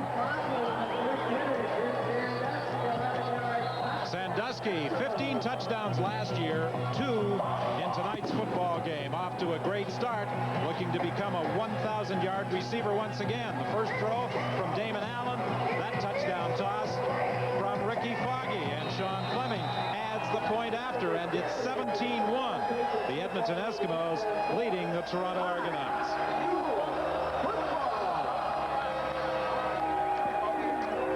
Sam Manzizi, 1-on-1, quick turn, and then you see Reggie Pleasant as he turned his shoulders. The chance that you've got to give it up right now because Ricky Foggy saw that, released it quick inside. They had the back releasing out into the flat to take the linebacker, left this wide open space, and Ricky Foggy put the ball on the money inside for 6. Well, Sandusky studies the game. He looks for ways to perfect it. He analyzes defensive backs, looking for ways to beat them. Smart, experienced, quick, and most importantly, I guess, Dan, he has magnets for hands. Absolutely great, and probably the surest clutch hands in this league. An 11-yard pass to Jim Sandusky for the touchdown with 1:53 remaining. Sean Fleming preparing to kick off. Toronto offensive coordinator Mouse Davis was saying yesterday he hopes this game isn't going to be a repeat of his previous experience back in 1982 when he came to Commonwealth Stadium and the run and shoot was totally shut down by the Eskimos. Penalty flag in the play as Finball Clemens is stopped by Bruce Dixon. Bruce Dixon, the big surprise for the Edmonton Eskimos in that trade, came in, has a very, very great attitude about playing these special teams. A good, solid linebacker, good size, 6'3", about 235. Holding, Toronto number 17, first down. Dave Van Bellingham is guilty of the holding call. So the Argos find themselves in a hole again. You don't want to be starting every offensive series deep in your own zone. The Eskimos have scored 10 points off turnovers as Adam Rita and Rich Stubler, the offensive and defensive coordinators of the Eskimos, look on from the spotting box.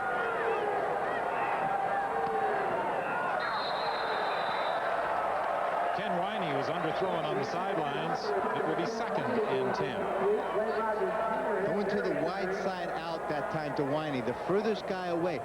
It has not been a history of Tracy Ham not having the ability and doesn't like to throw that wide side out a lot of times. Ron Lancaster knows that. They're trying to take away all that inside stuff. If he is going to throw it and has to throw it, then they will make him throw it to the outside. 2nd and 10. The ball is on the 7-yard line. Hazard makes the catch, taking the ball up to the 22-yard line. That was the quick release by him. Big difference right there. The play is only a 5-yard different pattern closer to him, but then you see the speed and the amount of force that Tracy can put on that ball.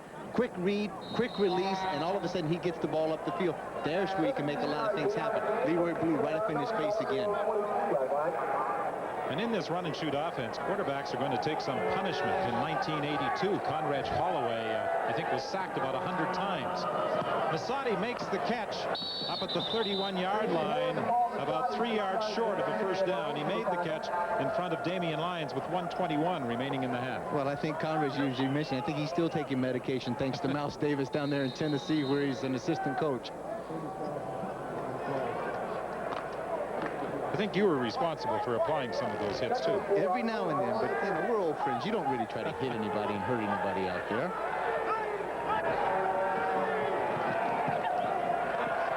Lewis will have a first down at the 36-yard line. And he got the first down out of the deal. Rogers made the tackle with 1:02 remaining. Mike Kerrigan, who enjoyed his greatest success as a quarterback with the Hamilton Tiger Cats, signing as a free agent with the Toronto Argonauts last year.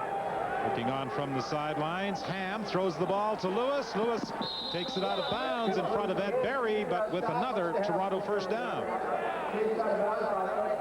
Good read that time. The Eskimo defense is very contented at this point with only 44 seconds to go to not give up the big play. Force it, play the deep zone behind it, make them throw it short, and then react up, make the tackle. 1st and 10. Ball at the 46. 44 seconds remaining on the clock. 1st and 10 for the Argos. They are at their own 46-yard line. They trail 17-1.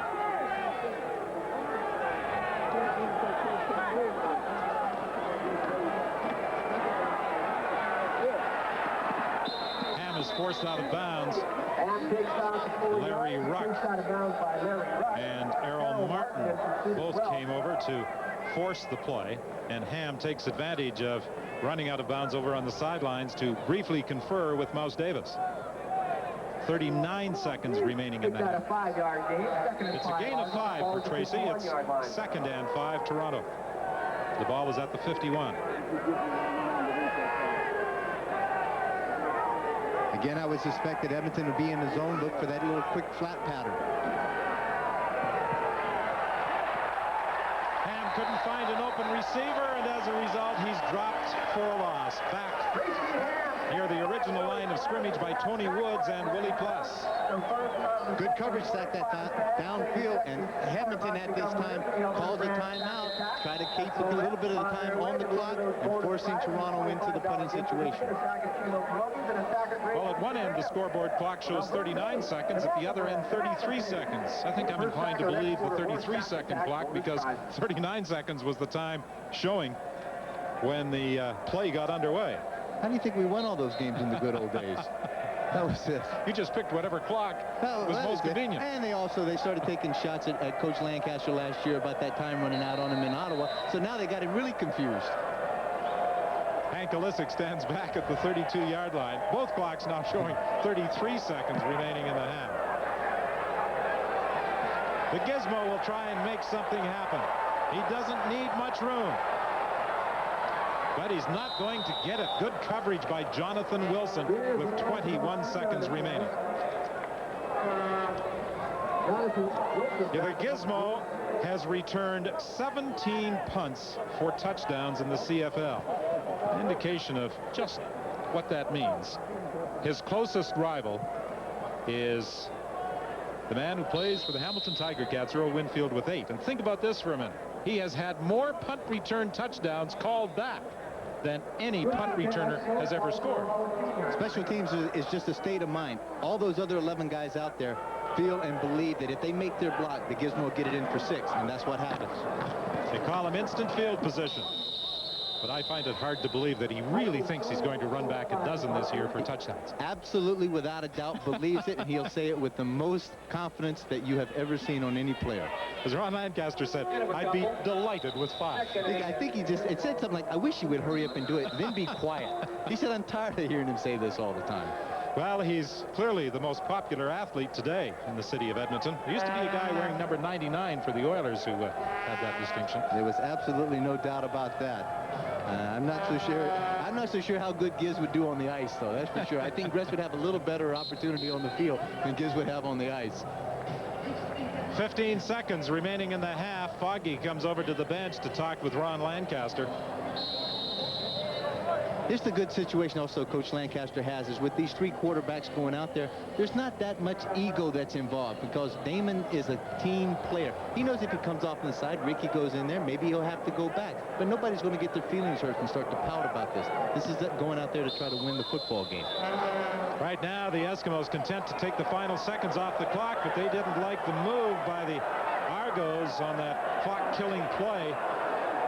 And as a result, some pushing and shoving takes place, but hopefully cooler heads will prevail. There was a penalty flag. Mike Campbell was in the middle of it. Chris Morris also having words with Rodney Harding. Never understood the logic of trying to hit somebody when they're wearing a face mask. Remember how you asked me earlier about what happened to my fingers and my hands? Neither did I. Not until after I retired did I realize what the problem was.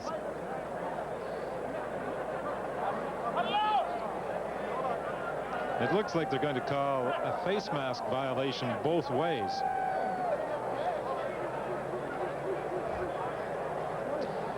Well, Darrell K. Smith, who was very upset at the trade and looking forward to renewing hostilities with his former employer, said this could be a rough, tough game.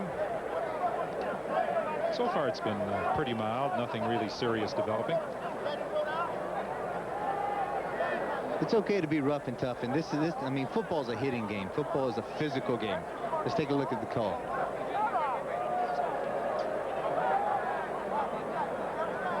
As soon as Don Moen tells him what to say, he'll make the call. Unnecessary roughness, Edmonton. Face mask, Edmonton. We have objection to conduct, Toronto. Face mask, Toronto. Be a 5-yard penalty. Down repeated, Edmonton. Second down. So those penalties result in a 5-yard penalty, and now the Eskimos will attempt to take the 13 seconds off the clock. The ball is back at the 11-yard line of the Eskimos.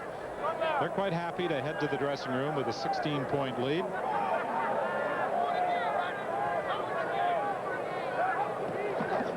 This time Ricky Foggy drops to one knee, still a little overzealous, pushing on and shoving on what is basically a dead play.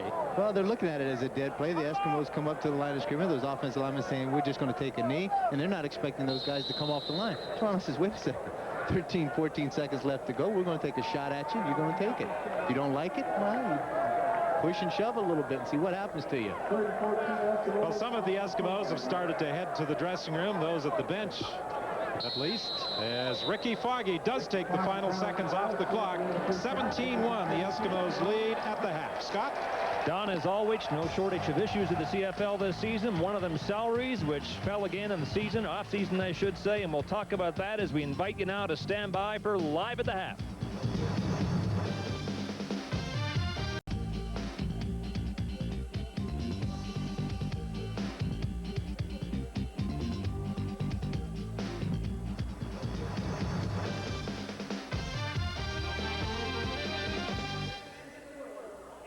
The Eskimos and Argonauts have completed 30 minutes, and welcome now to the season's first edition of Live at the Half. If you want a recession-proof job these days, then maybe you can look for work in the NHL or perhaps try Major League Baseball. If you want to stay in touch with reality, try the Canadian Football League, where, like mostly everybody else, employees are being asked to get by on a lot less. The thrill of victory is part of the motivation, but so is the paycheck. The two most often used words in the CFL offseason, when combined, meant only one thing: smaller paychecks. It's reality, but deep down, everybody, it hurts. I couldn't accept the philosophy of these pay cuts. Whether it be $1 or $100,000, I wasn't willing to take a pay cut. It was a better appeal, but most of them accepted and said, okay, let's go and let's see if we can turn this thing around and everything. Name one person who ever happily accepted a pay cut. Well, that person almost certainly does not exist. Pay cuts are a fact of life in many professions these days, but the CFL has been cutting salaries for years, long before other businesses had to do it. And if CFL players thought heading into this year their salaries had bottomed out, they were dead wrong. The offensive line has long been the domain of Canadian players. Starting veterans commanded as much as $80,000 last year, and that was after a few previous cuts. But they were minor compared to the last one. With a new salary cap, some linemen were asked to surrender up to 40% of their salaries. And it was take it or leave it. Most took it, only a few left it.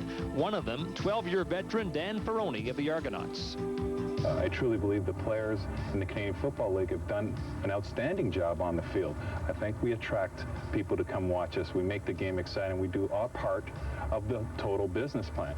Well, something's broken down. We don't control the money after that aspect, and we seem to be in more fiscal trouble every year as time goes on. The head of the CFL Players Association, George Reed, has gone along with the cuts, but cautions that salaries have gone too low. I think that you will see a lot of ball players, a lot of good ball players that will be, you know, weighing that balance of and saying, well, hey, I can make this, but I can go out and get a regular job, make the same thing, and not get beat up and so forth. But for most, like Chris Walby of the Bombers, taking less was better than joining thousands of others in the search for a job. I can't look at it just football-wise. I got to look at what other people around my neighborhood are doing. The cuts, the people that are getting laid off. That's where you have to put it in perspective, and that's where you can understand that it's not only is a necessity right now to keep the league viable, but also something that has to be done just to make everybody understand that we're doing our part too.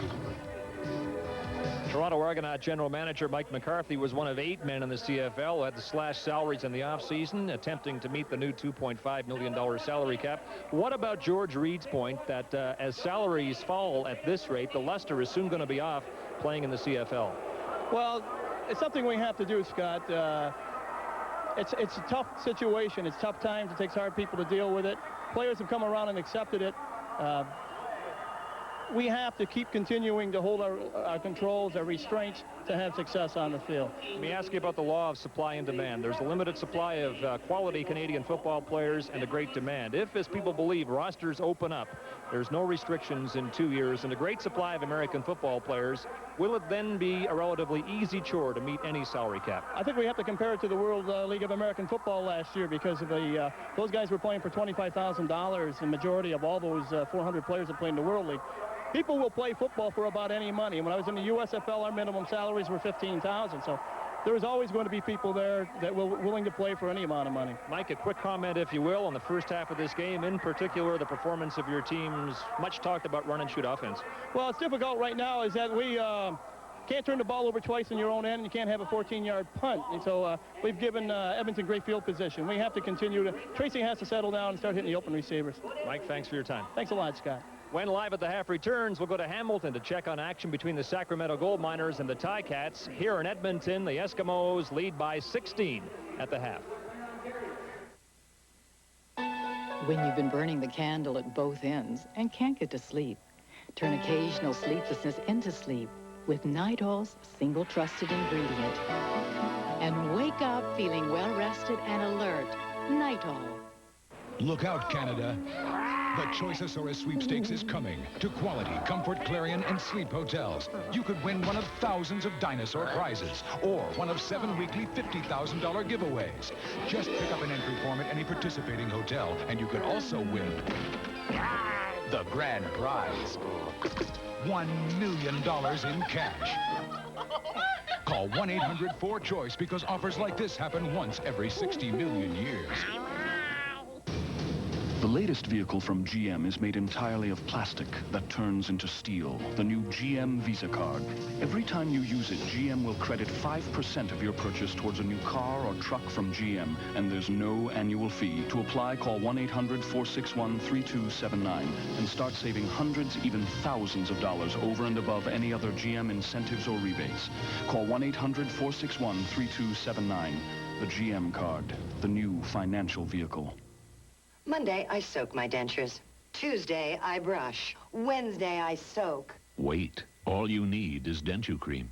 Why soak when Denture-Cream gets dentures twice as clean? All you need is Denture-Cream.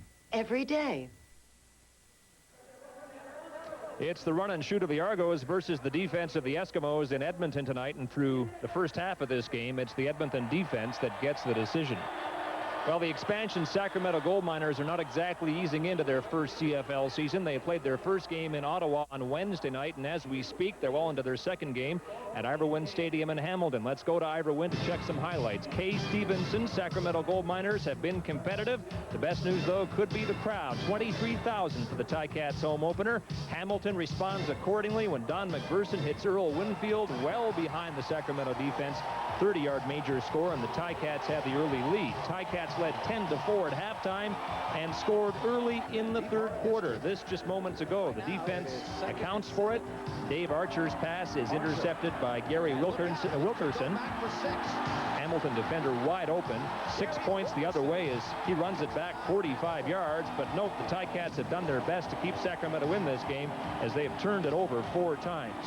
So it's been a 5-day road trip for the Gold Miners to open their season. They lost in Ottawa and trail by 10 points in the third quarter now in Hamilton.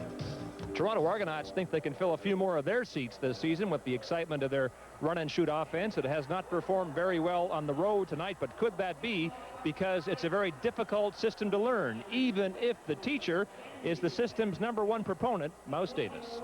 Get him again, get him again, get him again. Quick, quick, quick, quick. Use the motion. Let the motion happen. So they can get in position to make the route. When you call the plays in the huddle, before you start, just tell them, okay, I'm going to call them like they're audible in the huddle. We're going to run the plays at the line, but we're going to call them like they're audible. Make sure I get the width outside the inside receiver on 68. Find a hole, find a hole. Give the quarterback a second one to go to. You're still coming a little too far back, Mike. You're getting so far back that he can't run at his center's butt. Yeah. Take it just a little flatter. Run that 34 trap, that's opposite. Michael! You can't get so wide. You get out so wide, we don't have any route. Get yourself a little... We're going to give you all this space to work that guy and take it over the top. Yes, you know what the coverage was? Yeah, one. He had Blitz. It was blitz. So I got to get there now. I got to get there fast. You know what I'm saying? My tempo. Yeah. Oh, yeah, I know. Well, see, I believe this about number one. I believe number one is a gamer. I believe number one is a gamer. And that is part of that is the creation of tempo. So we got to do what we got to do within the concept of everything so you get to control. That's what we're doing. When the Argonauts last tried the run-and-shoot offense in 1982, it was a radically different concept for most CFL offenses. But, Don, it's not that far removed now. Even so, the first half of this game suggests it needs a bit more work. I'd agree with you, Scott. I think the run-and-shoot needs some fine-tuning, and I think both Mouse Davis and Dennis Meyer felt the same way coming into the game, that they weren't anywhere close to perfection in executing the run-and-shoot. Well, in a sense, I think they had it well set in their mind what they wanted to do on the field. On the other side of the ball, did the Edmonton defense credit. They took away a lot of the things that Tracy Ham and that run-and-shoot wanted to do, and now they got to go back, and this is the whole game of making adjustments, and I think they'll make some good adjustments at the halftime. The Argos will have to make some adjustments to Jim Sandusky. 5 receptions for 99 yards and 2 touchdowns in the first half. Well, he's the kind of guy, I mean, he gets that Sandman, he's a sleeper kind of guy, and that's what he actually does. Good play this time by Damon Owen. Sprints to the wide side of the field, and what he has to do is look the safety off. He looks the safety off, comes back, the post corner. Sandusky's right there, the ball's thrown to the flag. It's an easy 6 points. His second touchdown came from Ricky Foggy late in the half. But the same thing. Watch, he gets a little shutter move coming, get the shoulders turning, and he turns Reggie Pleasant all the way around. Quick release by Foggy inside. The big thing is that offensive line of Edmonton are giving both of those quarterbacks enough time to throw the ball. And the Toronto Argonauts are having some problems in providing enough time for Tracy Ham to throw the football. Scott? All right, Don, 30 minutes of regulation time to go in the season opener for the Eskimos and Argonauts. Half a game for the Argos to get back in it. The second half kickoff is next.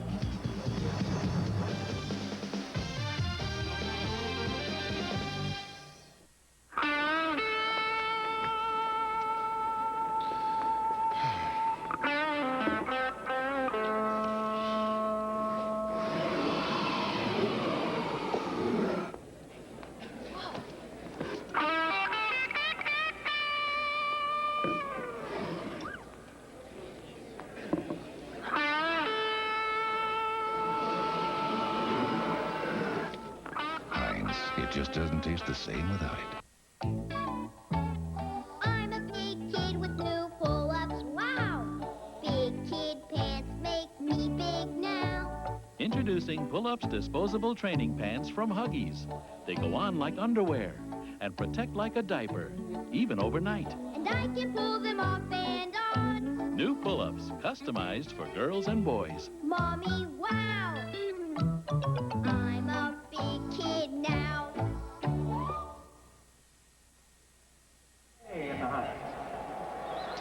Welcome back to Commonwealth Stadium, where the Eskimos lead the Argos 17-1 as we get set for the second half with the Argonauts preparing to kick off.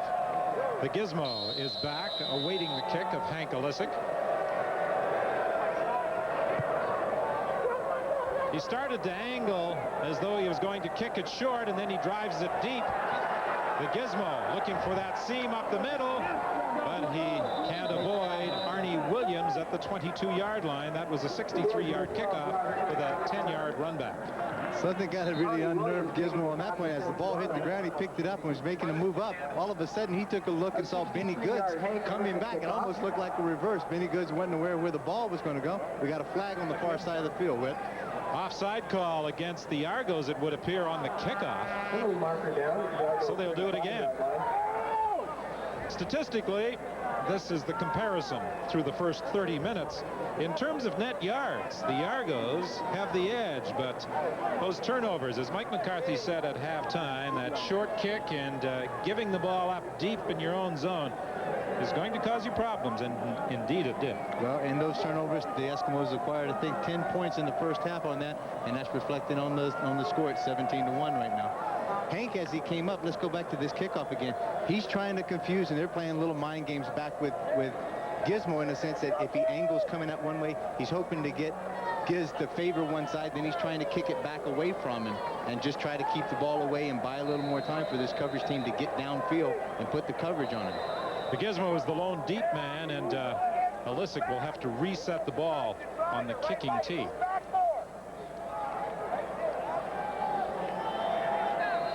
There are two different kicking tees being used this year in the Canadian Football League. One a 3-inch tee, the other a 1-inch tee. Parrish will take the short kick at the 35-yard line. Parrish spins, stays on his feet, gets up to the 50. Brought down by Brian Warren at the 51. Let's take a look at the passing range of the quarterbacks in the first half. Ricky Foggy completed 2 passes in the 10 to 19-yard range. He did not really try to go deep. He didn't wind up and throw over anything over 30 yards. And Ricky Foggy, out of the shotgun, continues to direct the Eskimo attack to start the second half.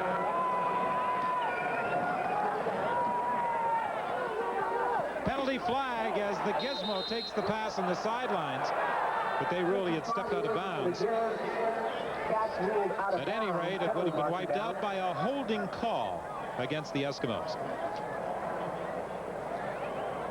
Lots of time with Ricky Foggy trying to get up into the shotgun position, buy a little bit more time. Edmonton number 16, first down repeated. Right now, let's bring in Scott on the sidelines. Well, Don, earlier we talked about Dan Kepley's name being on the Wall of Fame at Commonwealth Stadium. He got some company tonight when Danny Bass had his name plate unveiled on the Wall of Fame here at Commonwealth Stadium. Let's get to the business first, because the grandparents are watching back in Michigan and they want to see the kids. This is Danny Jr., Tracy, and Kaylee. And all right, as we're monitoring the play, we have a chance to talk to you now, Dan, and I'm happy that we do, because you're a rare character. You're one of the guys that left the game on your own terms season before last. How's retirement been? Pretty good. You know, your body doesn't miss the game, but you miss being around the guys and coming down here and seeing how nice the field is and things like that. And that helps make players play as long as they did, and it's nice to be back. I want to do this again quickly, because I think we could have been on the play when I introduced the kids before, the grandparents in Michigan. Danny Jr., Tracy, and Kaylee, okay? Say hello. Hi. All right. Good to see you all. Danny, thanks for coming by to talk to us. You were a great player here for years, and enjoy retirement. Thank you very much. Danny Bass with his name on the Wall of Honor, along with Don Getty and Oscar Kruger. Their plaques unveiled tonight. The pass intended for Brown. It was knocked away by Don Moan. Downtown Eddie Brown. When he was in the CFL with other teams, Calgary, Ottawa, and Toronto, he was a wide receiver. He's been running out of a slot back position with the Eskimos. But when you got a guy like Gizmo on the other side, and in this case, Edmonton has 4 of the best quality receivers across the board that they have had in a long time. Now it's just a matter of those quarterbacks mixing it up and getting it to each one of those players. Pressure on Harper, but he managed to get the kick away.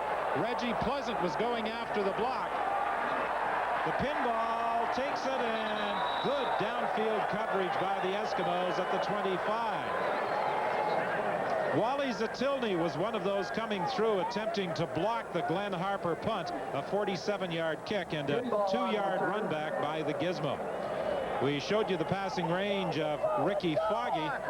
Tracy Ham preferred the short passing game in the opening half for the Argonauts. Well, that goes and fits right into the offensive scheme of the run and shoot. They take exactly what the Edmonton defense is going to get them. The Edmonton defense is going to play zone and force them to throw the shorter pass routes. The Eskimos trying to pressure Ham with 4 people at all times.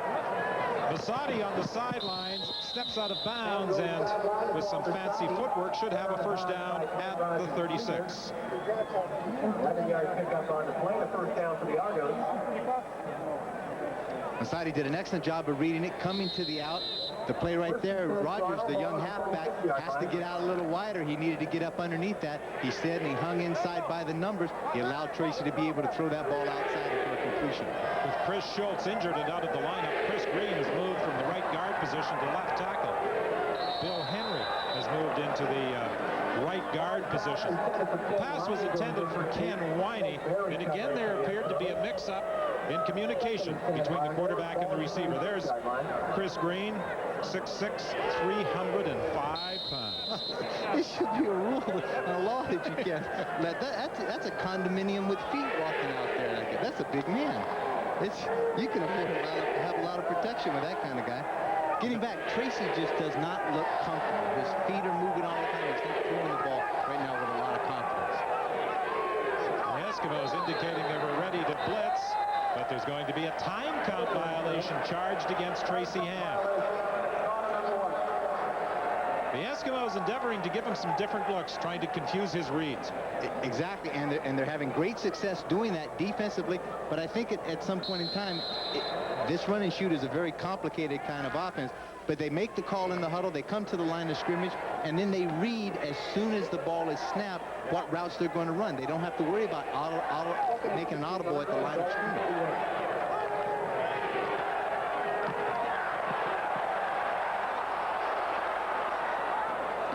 Complete. The pinball makes the catch. I don't think he was the primary receiver. Not at all, but I think, and they got some flags down. There's probably a couple of face mask penalties on Mike Clements. This is when Tracy's the most dangerous. Good heat. Major foul, face mask, Edmonton number 47, first down Toronto. As I said, you get good heat up front by this defensive front seven of Edmonton, and then Tracy does that good quick footwork. The discipline comes that the secondary has to remain with their back. It comes off of, that's number 23. 83 Lewis. 83 Lewis, and it tips the ball into Mike Clements' hand. The defensive secondary has to remain with their players downfield as Tracy Ham scrambles. Make him cross the line of scrimmage first. First and 10 from the 47. Ham pulls it down. He'll run to the 5-yard line. Brought down by Doug Parrish. This is what Ron Lancaster said yesterday. He did not want Tracy Ham doing, running free. When Tracy Ham is on the move, he is as dangerous as any running back in the league. He galloped for 42 yards. Holds the record at 1,096 yards in the CFL for rushing for a quarterback in a season, and that's what he's going to do. He's going to take the opportunity. If you're going to give him that, he's going to take it, and he's going to make something big happen with it. He's carried 5 times for 63 yards so far tonight. He tried to dump it off. Penalty flags in the end zone. Could be an interference call. Lewis indicated that he was having some problems with the defensive back. And Ken Lazarick confirms that it is pass interference against Edmonton. Legal contact and ineligible receiver. Edmonton number 26, first down Toronto. Glenn Rogers Jr. was guilty of the interference call. It takes the ball to the 2.5-yard line. First and goal, Toronto. Little contact. The ball's been thrown. What they're trying to do is Tracy. I think he was just trying to get rid of the ball. He wasn't actually trying to throw the ball in there. And Glenn Rogers Jr. got called for the penalty. Handoff to Hudson. He's stopped short of the goal line by Larry Ruck.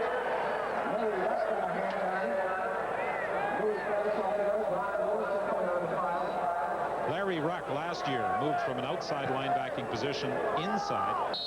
He appears to have successfully made the conversion. Well, Larry is legally blind in one eye, and when he played the outside backer, he's so used to seeing everything come at him from one angle. Then when you get in the middle, everything comes from both sides. So he's made a great adjustment. Hudson, second and goal. He's got the touchdown.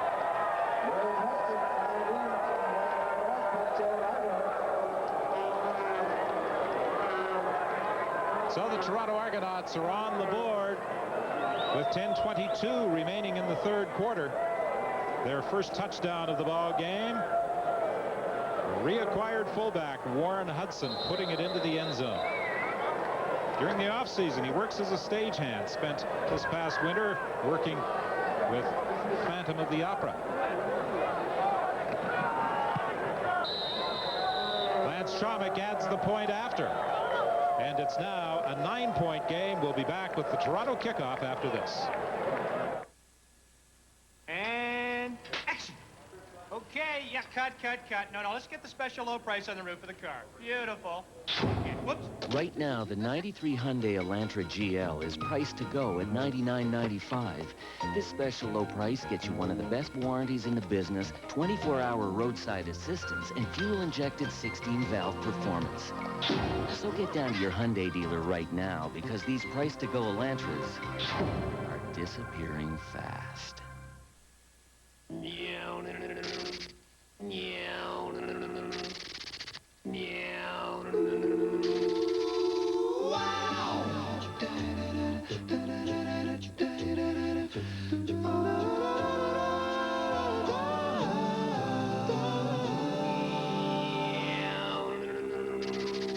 The desk jets from Hewlett-Packard, the beginning of the end of dot matrix printers. From Walt Disney Pictures, after 300 years, the Sanderson witches are back. And running amok. Are you boys a little old to be trick-or-treating? Hocus Pocus. National sneak preview tomorrow. Check newspaper for showtimes. Walt Disney Pictures presents the first and fairest of them all, Snow White and the Seven Dwarfs. Never on video, never on TV. It's back in movie theaters for the first time in a generation. Snow White and the Seven Dwarfs. Now playing at a theater near you. Warren Hudson may have had his finest moment in the CFL with the Winnipeg Blue Bombers in the 1990 Grey Cup game when he was named Canadian Player of the Game. And he scores the Argos' first touchdown tonight, capping an 85-yard drive, taking it into the end zone from 1 yard out. Hank Olisic kicking off for the Argos. The Gizmo waits for it at the 20. Returns it 20 yards to the 40-yard stripe. In case you've just joined us, this is the way the scoring has gone in tonight's football game. In the first quarter, Damon Allen to Jim Sandusky from 25 yards out, 7-0. A field goal followed, and then it was Ricky Foggy, 11 yards to Sandusky, 17-1 the halftime score. And in the third quarter, after a 42-yard run by quarterback Tracy Ham, Warren Hudson from 1 yard out, and it's 17-8. Ricky Foggy continuing at quarterback, 1st and 10 from the 40-yard line. The Gizmo trying to get a first down, and he stretches out at the 50-yard line in the grasp of Don Moen and should have it. Close to a first down. Jonathan Wilson and Don Moen in on the tackle. Don, the Argonauts felt in the first half of this game their run and shoot was stopped cold when offensive tackle Chris Schultz went out with suspected knee damage. After that, Tracy Ham couldn't get any time to do anything. Mouse Davis's message at halftime was, hey, things are there. We can score if you protect your quarterback or at least open up some holes for him. And obviously they bore down and got the message early in this second half. I hear you. Hey, let's not make a game of this. He's going to try to make it. He's going to try to be a... Assistant coach Greg Newhouse at the Edmonton Eskimo bench. He's the defensive line coach, giving some instructions to his troops. 2nd and inches. Ricky Foggy will keep. But Foggy didn't get down low. You got to take a look at this again. Foggy's got to know when he comes up underneath that center to get down as low as you can. Put your chin right on Big Rod Knopf's back and follow him right up there. He actually takes one step back and then starts to make his surge again. That gives that Toronto defense enough time to try to get some penetration. This could be close. And they give it a first down. He got across the 50-yard line. And he's a big bone rat kind of guy. There's a lot of target there to try to hit when he stands straight up. Quarterback sneak. You want to get down as low as possible and let the Hogs do the work. Well, get familiar with that center right there.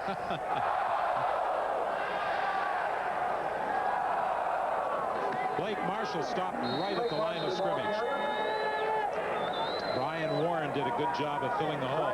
Hamilton leading Sacramento now 24-7. The game is in the 4th quarter. Tough way to start for the new franchise. Back-to-back games on a road trip. Ottawa and Hamilton. Within the course of 72 hours almost, so you don't even have time to, you know, to heal any at all. This is like old-time football that they did. From Wednesday to Saturday. J.P. Escuero into the ball game, replacing Michael Souls, and Ricky Foggy is being chased by Benson and Holman. And Foggy throws into the middle, and he was looking for the gizmo. But it was Antoine Worthman who was closest to it, and Ron Lancaster is probably wondering what went wrong in that play. There was also a penalty flag in the play. Illegal contact announced receiver. Toronto number 21. First down Edmonton. Well, Antoine Worthman made the illegal contact right there with Jim Sandusky. We can't see exactly where the ball is taking place or where the snap was, but you know, you're able to protect some ground. As a defensive player, sometimes you're going to knock that guy down. The ball wasn't being thrown in his area. I would sometimes question the call. First and 10. The ball is at the 50 of the Argos. A toss to Brown. Brown has the option to lateral or a throw or run it himself.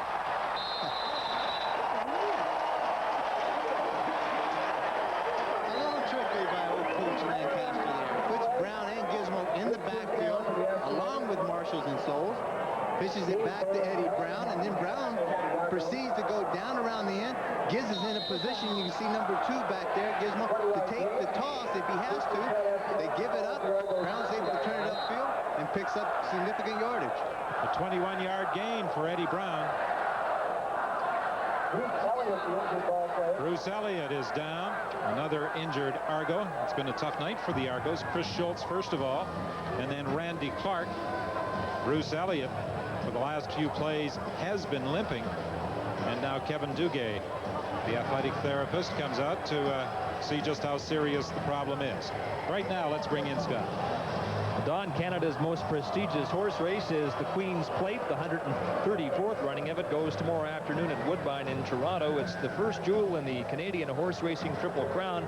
And the favorite, according to Jim Bannon's morning line odds, is a small chestnut gelding, Cheery Night. It's owned by a syndicate of 17 people, so there could be a crowd in the winner's circle tomorrow.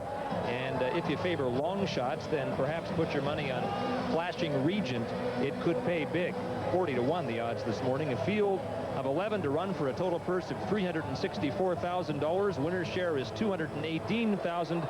We'll have the Queen's Plate at 5 Eastern tomorrow afternoon. Well, Jim Bannon knows a lot more about horse racing than any of the rest of us, so I'm going to stick with his selection. Wait a second. Don't you have a horse that you're just coming up to start racing here in a few years? I hope so. Okay. Hope it earns enough to pay the feed bills.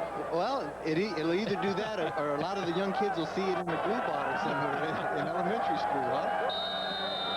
They're worth it. They get paid by the pound when you sell them like that. First and 10 from the 30-yard line. Foggy pumped left, throws deep for Brown. Touchdown.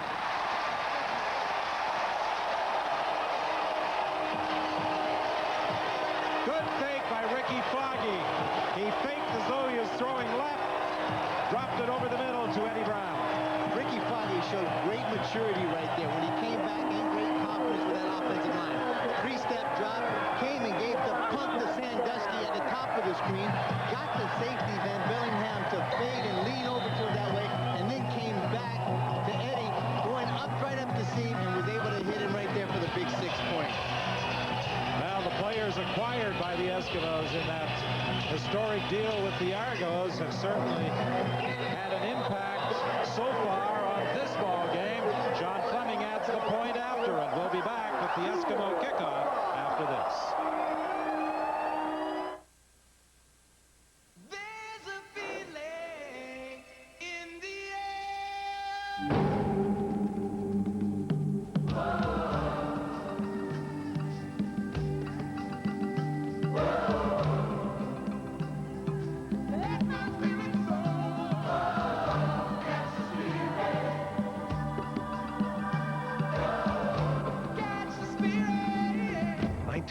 Commonwealth Games. Victoria, catch the spirit. Bonjour. Are you allergic to me? I'm sorry to make you sick, especially since I am so, how you say, affectionate. You know you could take Claritin. It works fast on your itchy eyes, runny nose, and sneezing. Or for extra allergic congestion, Claritin Extra. Trust me. Claritin is the non-drowsy brand doctors recommend most. Who knows? You might be a cat person after all. When it's time to kick back, what Eat More gives is dark, chewy toffee loaded with peanuts.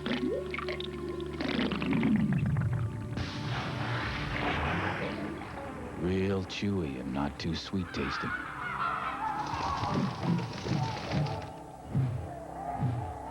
So what Eat More takes is time. Eat More. It's a real long chew.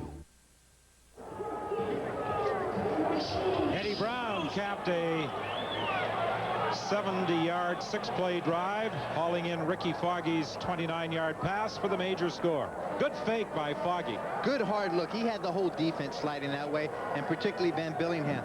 Eddie Brown just hit it right up the seam, was able to get inside, laid it up there, and let him run underneath it for an easy 6 points. 24-8 as Sean Fleming kicks off. The Eskimos in front. Dickey takes the ball at the 17-yard line. The rookie stays on his feet. There's a penalty flag in the play. And Dickey is downed at the 37-yard line. Melvin Hunter made the tackle. Mouse Davis talking to Tracy Ham before he takes charge of the offense in the next Toronto series. A holding call against Bill Henry.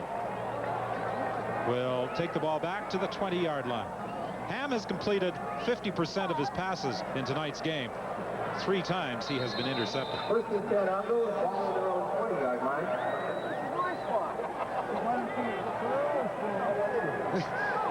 Big Bill just wants to grab a hold and dance with him a little bit. Dan Murphy's going to have nothing to do with it. Ham looks up the middle. Chased by Plus and caught by Plus. Dan, you said early, Ron Lancaster had indicated Willie Pless would be a spy in tonight's ballgame. As Ron Lancaster said, skating back and forth across the line of scrimmage with Ham. That's his basic assignment. Exactly. In this case, when Tracy, because as a middle linebacker, he's not involved because the plays are taking so much outside. The throws are outside away for the middle linebacker. So as Tracy Ham comes up there, if they can force him from the outside to pull the ball down, force him to run, then they're going to sit right there. And Willie Pless, the MVP in the league, defensive player last year, is supposed to make that tackle. That's what he does best. Willie Pless knows what it's like to be involved in a big trade. As the pass is completed to Manny Hazard, he was part of the deal that saw Matt Dunnigan go from the BC Lions to the Toronto Argonauts, a 6-player swap a few years back. Hazard has the first down at the 35-yard line. First and 10 Argonauts, ball on the 35-yard line.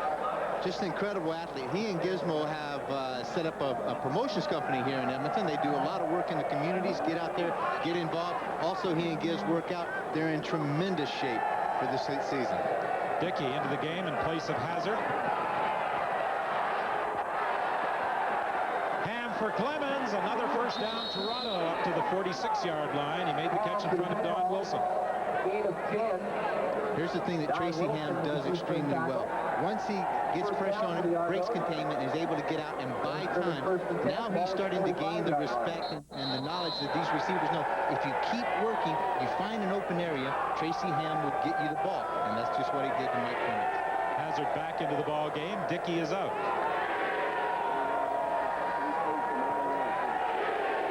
Hazard and Masadi come left. Lewis, the man in motion across the formation. Pinball fumbles the handoff, gets it back, and gets back to the line of scrimmage. Stopped there by Willie Pless. On the exchange, Pinball comes up with a football. And Willie Pless real good read that time again. This is the only time that we've seen Mike Clemens stay in the backfield again. Warren Hudson waggles up to the wide side, and then he's going to be a block, and then they're going to hang up and give the deep draw pattern to Mike Clemens. He fumbled the ball, but the Edmonton defense was all over him anyway. Clemens last year led the Argos in rushing with 572 yards. Fumble on the exchange from center, and the Eskimos have recovered. It looks as though Benny Goods is the man who came up with the ball with 3:21 remaining in the third quarter. Bonjour. Are you allergic to me? I'm sorry to make you sick, especially since I'm so, how you say, affectionate. You know you could take Claritin. It works fast on your itchy eyes, runny nose, and sneezing. Or for extra allergic congestion, Claritin Extra. Trust me. Claritin is the non-drowsy brand doctors recommend most. Who knows? You might be a cat person after all. Make mine a chef salad with Kraft Rancher's Choice dressing. You do have Kraft, don't you? Give me the spinach salad with some Kraft peppercorn ranch. I just love those little peppercorns. You boys got any of that new Kraft sour cream and onion ranch? Rustle up some Kraft ranch. Mm-hmm. Darn fine dressing. Croutons? High-performance cars. Luxury performance cars. Family cars. Light trucks. If you've got the car, we've got the tire that gives you more peace of mind than any other. Michelin, because so much is riding on your tires.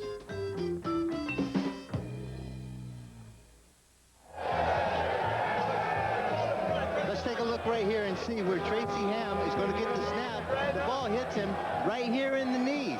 Take a look right here. Blaine Smith hits him right in the shins. And that's why he never gets his hands on the ball. Maybe at this point, Blaine just didn't feel those hands kind of gingerly feeling up against his backside. Bundy, as he is nicknamed, with the bad snap. And as a result, the Eskimos take over.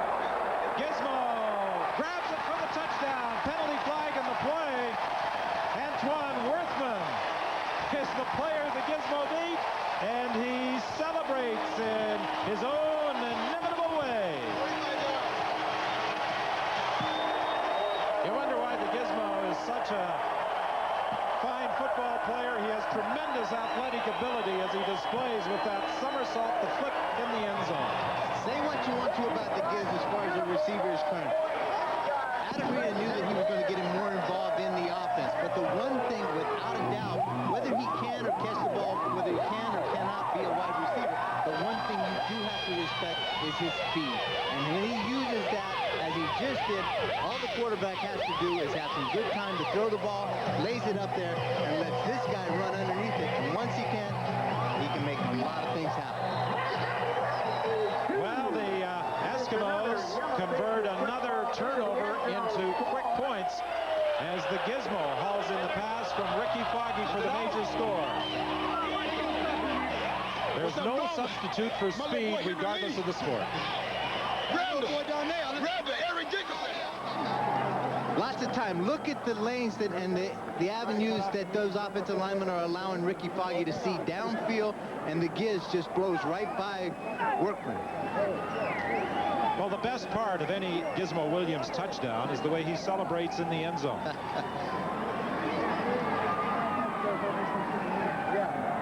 The flip just before the gesture to the crowd. And they got the crowd on their feet. They love him. Again, this is the kind of thing you need in this league, is to have recognizable players like this that people can relate to. Look at the Giz. Now he's going to get airborne. Get up, Giz. Up 2 feet. I give it a 9-8. What do you think? You used to do that, didn't you? Oh, absolutely. If I ever made it to the end zone, I knew I would be too tired to even do a flip. I would drag across that. Winey doesn't get a chance to return the kickoff as it goes out of bounds, so they will re-kick. Now 17 Edmonton points off Argo turnovers. 31-8 is the score. Edmonton leading. Dennis Meyer has to be concerned with his team's problems. Unforced errors, actually. 17 punt return touchdowns, 13 as a receiver. He scored touchdowns in a variety of ways. He's an incredible athlete. And he's an East Carolina University alumni. I happen to go there. I mean, a long time before the Giz did. He's an East Carolina Pirate. He's very proud to say. Everybody in Memphis, rerun, what's up? That's it. That's my roommate. That's my roommate. If the Giz gets with Don Wilson, they'll take this show to Vegas. They'll take it on the road somewhere. Well, if there is a franchise in Vegas next year, it could be entertaining. Sean Fleming re-kicks from the 30-yard line. Wally Zatilny is the deep man for the Argos. Dickey is there as well, and Dickey will field it at the 12-yard line. He's a tough man to bring down. Fighting his way out to the 30-yard line, a 17-yard run back. Benny Goods receiving treatment on the sidelines. He recovered the earlier fumble that led to the Gizmo touchdown. Last year, he checked in at training camp 30 pounds over his playing weight. He spent the offseason in Houston working out with James West of the BC Lions and Lloyd Lewis, a former teammate in Edmonton, now with the Winnipeg Blue Bombers. Rich Stubler was very excited. I think he came into camp somewhere around 255 or 260, and that is what enabled him to make the ball flip this year. Had he come in overweight, I don't think the Benny Goods would have been. Underthrow and intended for Hazard. It will be 2nd and 10.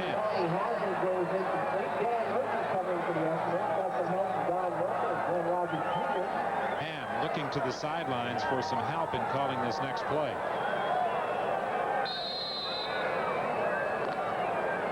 Well, it was 1986 last time that the Argos won a football game in Edmonton. Doesn't look as though that drought is going to come to an end in 1993. 31-8 is the score.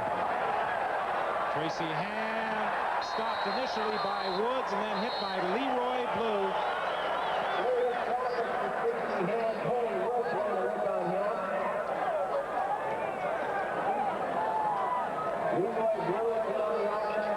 Well, the fans on the far side of Commonwealth Stadium still enjoying some of the sunshine beaming down on them. We haven't seen the sun too often in the last couple of weeks in the Alberta capital. Yeah, but in this case, Coach Campbell's got a real serious connection, bigger than my connection with the big guy upstairs. On game day, the sun comes out here in Edmonton and just over Commonwealth Stadium in particular. You referred to Coach Campbell. He was your coach. He's now the general manager of the Eskimos. I'm just like Pablo's dog. I'm conditioned. It's always and will always be Coach Campbell. Here's the Gizmo. Look out. There's the first of the dozen. He said he'll score.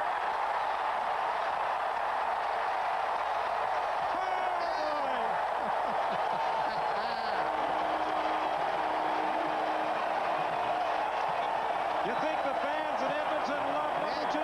Get that helmet off quickly so the people can see who you look like, yes. 73 yards, and that's punt return touchdown number 18. This applies mostly to the golfing industry, but you the man, Giz! Just a phenomenal athlete. Just a phenomenal example of what you can do when you have faith. Those guys out there, like I said, it's an attitude on specialty teams. And those guys blocking for him believe all you got to do is get a little piece of your man, and then Giz does the rest. Look at the speed. Look at the explosion that he does to get up the field and get the ball in the end zone. Then he knows nobody's going to ever catch him from behind. I tell you, when you're chasing Giz, the scenery is not that good. It's usually the back of his jersey waving bye-bye. Very close. It's amazing. And I repeat a comment I made earlier. He has had more punt return touchdowns called back than any player in CFL history has ever scored. I don't know what it is. And there it is. There he's going to do 2 in a row. After a 73-yard run. I do not envy Coach Lancaster. First he's got to hear it. Now he's a pass receiver that catches touchdowns. Now he's a punt returner that gets touchdowns. Coach Lancaster will not want to hear him talk next week too much. Earl Winfield of Hamilton is second, a distant second in punt return for a touchdown. Standing ovation by this 30,000-plus crowd. That's a great compliment to that athlete. Henry Williams with 5 punt return touchdowns in 1 season.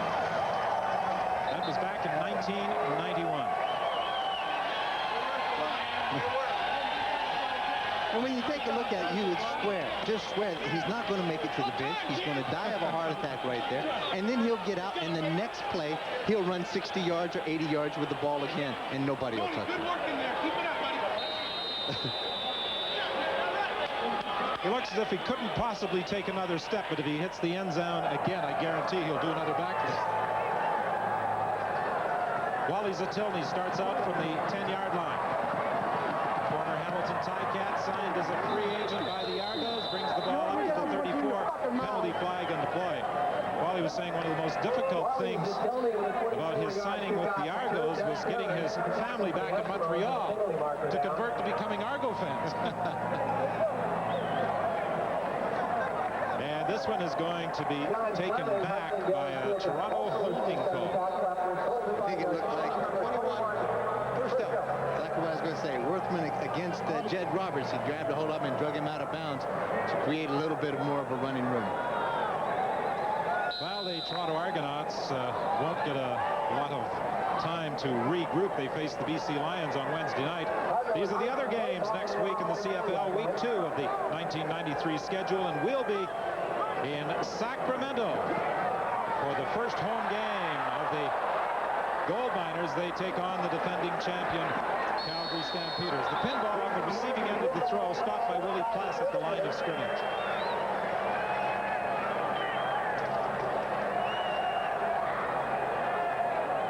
I don't think this is anything like Tracy Ham envisioned in his return to Commonwealth Stadium. I don't think if he was dreaming fantasies about how he was going to go about playing this game that he would have written the script this way. There's still a lot of time left, and there's still a lot of things that he can accomplish offensively out there, and it's just a matter of him first getting the confidence that he can do it, and also getting all those players around him to believe in it. But as Dennis Meyer said the other day, you can have all the belief in the world that you want. You still have to go out and do it. Warren Hudson was able to recover the loose ball. There were 3 Eskimos trying to get to it, including Leroy Blue. Hudson has scored the only touchdown that the Argos have put on the board today. The ball squirted away from Hudson on the exchange from Tracy Ham.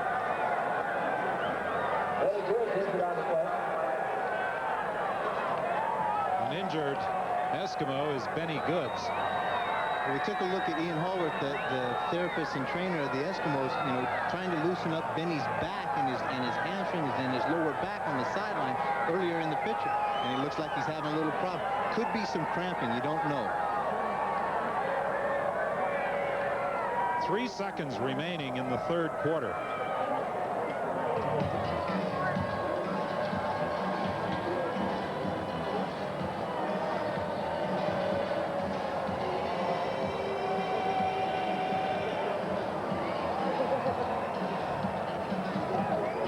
If size alone were a requirement for playing the game, that gentleman might be a candidate for playing football. Let's see if we can get a shot of the section and seat number on that. We'll send Bruce Limmerman, the head of scouting of the Eskimos, over there to see if we can sign that guy. Well, Goods is able to get up and walk off to the Eskimo bench. So as you thought, Dan, it may have been a cramp more than any serious problem. It's amazing, with the intensity these guys are working and how hard they work and how much sweat and how much water loss they have, how often they do get cramping even in a cool evening like this evening in Edmonton. The Gizmo gets a rest as Eddie Brown returns the third down punt and gets to the 52-yard line. 45-yard punt, a 6-yard return on the final play of the third quarter.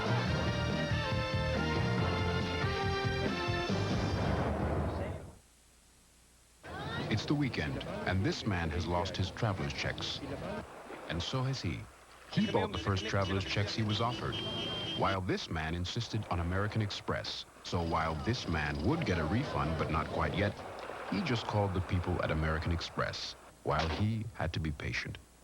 American Express can hand-deliver your refund to over 600 million locations around the world, virtually anywhere there's a phone. American Express traveler's checks. Insist on them. Oh, no, not I. I was the boy.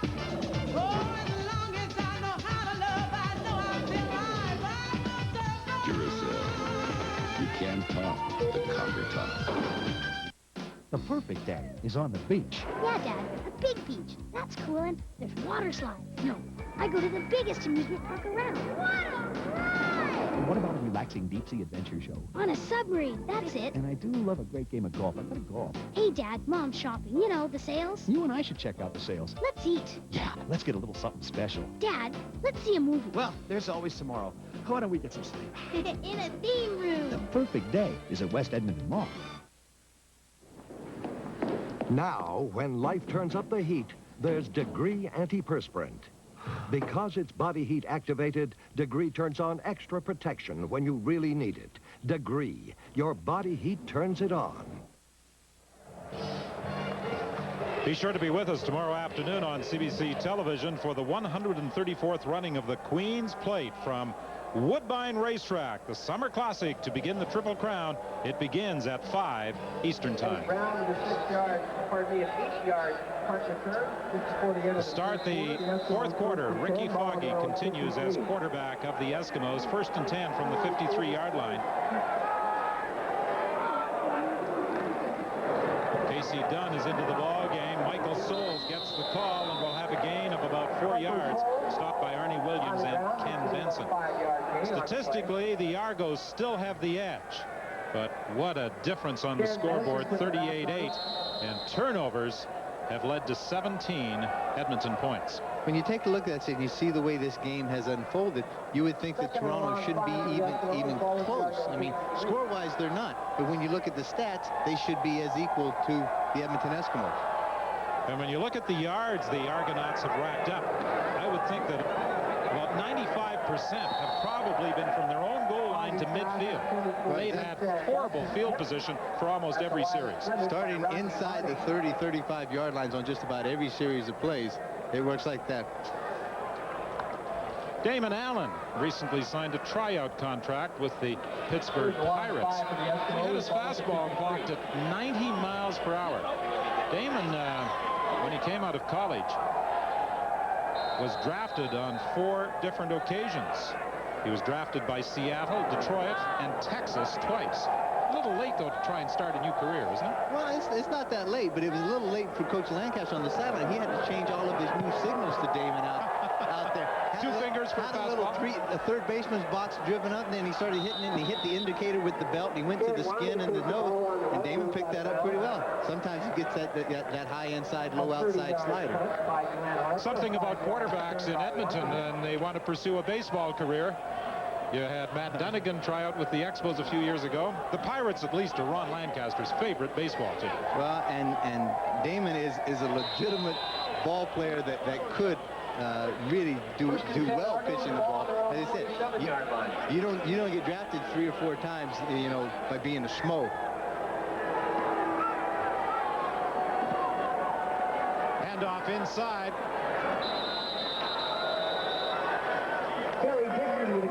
Dickey is stopped after a pickup of about 3 yards. It will be 2nd and 7. 45, G it down. Larry Ruckin.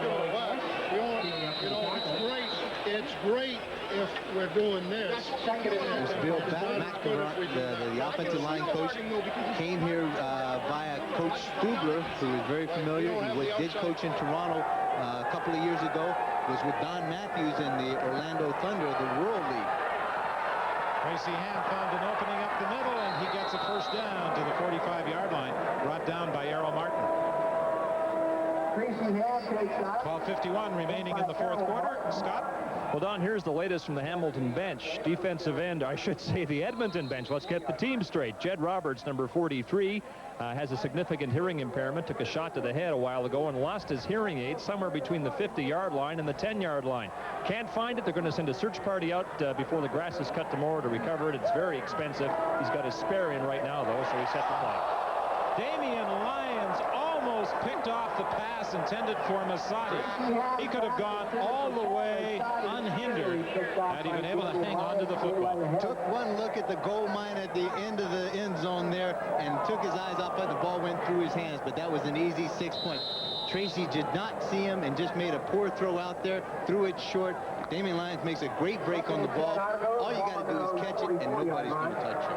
Jed Roberts, I'm sure, is hoping not only does he find that hearing aid, but that nobody steps on it during the course of the game. Well, it's tough. You got Jed Roberts has a hearing problem, but also Michel Bourgeot. He has 2 hearing aids that he normally wears as a civilian, so to speak. He doesn't wear them during the game, which is a great compliment to him as an athlete because he doesn't hear most of the audibles called by Willie Flesh and Larry Ruck out there. He has to go on movement and recognition. And there's Michel right there. A good shot out, and just a great compliment to him as an athlete. Pass was intended for a hazard. Michel Bourgeot, 6'5", 275 pounds, a CFL veteran of 10 years. The Gizmo is back this time on the punt return team, along with Brown. And the fans buzz with anticipation that he might do it again. Well, you used the word Shank earlier in this broadcast, and that was a nickname we gave Hank Alisic when he first came into the league. And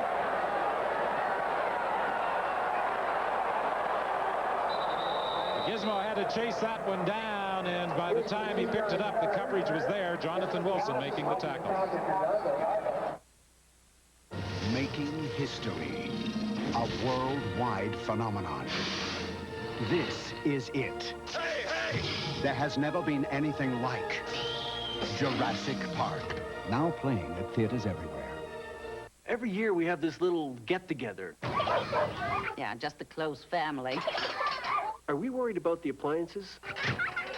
No. No, what's to worry about? Oh, they're all from Sears. Because only Sears has Kenmore. Hey, if you're looking for appliances, go shop around. We did. So we know that Sears makes Kenmore like no other appliances out there. Yeah, and they back them all the way. All the way. So if you need service, you get it right from Sears. Right. See, it's not just what you buy that's important. No, it's where you buy it. It's where you buy it. That's right. Oh, a little bungalow someplace. You know, your own backyard. Not renting. Right? A bank that understands how hard it is to save for a down payment. Now we can save for a house while using a credit card. Well, it's nice to know we're getting something out of it. I see a barbecue in the backyard. I see a swing set. You're not, More than action. More than adventure. Can I touch it? Sure. More than a movie. It's Jurassic Park. Be a part of it. Now playing at theaters everywhere. Damon Allen, who started the game, returns to quarterback the Edmonton Eskimos, and the Eskimos doing some substitution late in the ball game. Steve Hippie is in, replacing Mike Dumaresque at left tackle. So some of the backups are getting an opportunity to play. Casey Dunn is also into the game. 1st and 10 Edmonton at the 8-yard line. Blake Marshall, the ball carrier, and he drives his way out to the 14-yard line. Brian Warren made the tackle. Dumaresque resting on the bench, a product of the University of Western Ontario. Steve Cruppy, also from Western Ontario. Big shoes to fill with the leaving of Pierre Vercheval, who went to the Detroit Lions. The NFL signed a big contract, and he was an exceptional guard, but also one of the best long snappers that this league has ever seen. The pass for Eddie Brown rolled off his back, and Reggie Pleasant had an opportunity for a possible interception. So it's 2 and out for the Edmonton Eskimos, and Damon Allen with 10:50 remaining in the ball game. Bill Henry on the phone to the spotting booth upstairs. He took over for the injured Chris Schultz early in the ball game.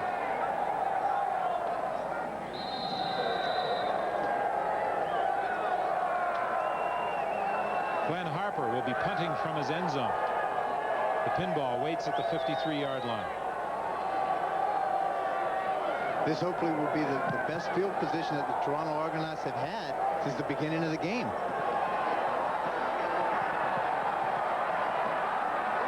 Pinball loses the football. The Eskimos have got it.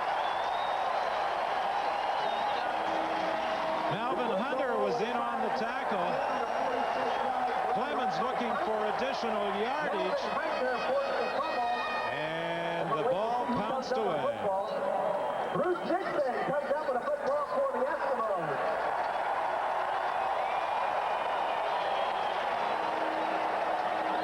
Bruce Dixon recovered the football for the Eskimos.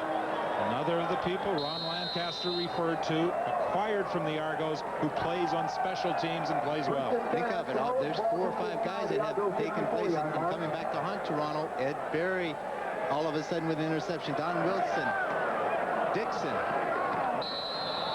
Movement at the line of scrimmage. On the play. This could be an illegal procedure call by the Eskimos. It appeared as though Damon Allen stepped back before he had the football. On the sidelines, let's join Scott. Okay, Don, now let's talk about Hamilton and what went on there tonight. Sacramento, the expansion gold miners, were in this game until the 4th quarter when the Ticats ran away with it. 30-14 the final, and so the gold miners opened the season on a 5-game road trip with 2 losses. We'll be in Sacramento 1 week tonight for their home opener against Doug Flutie and the Grey Cup champion Calgary Stampeders. And we look forward to the first ever CFL game played south of the border next Saturday night.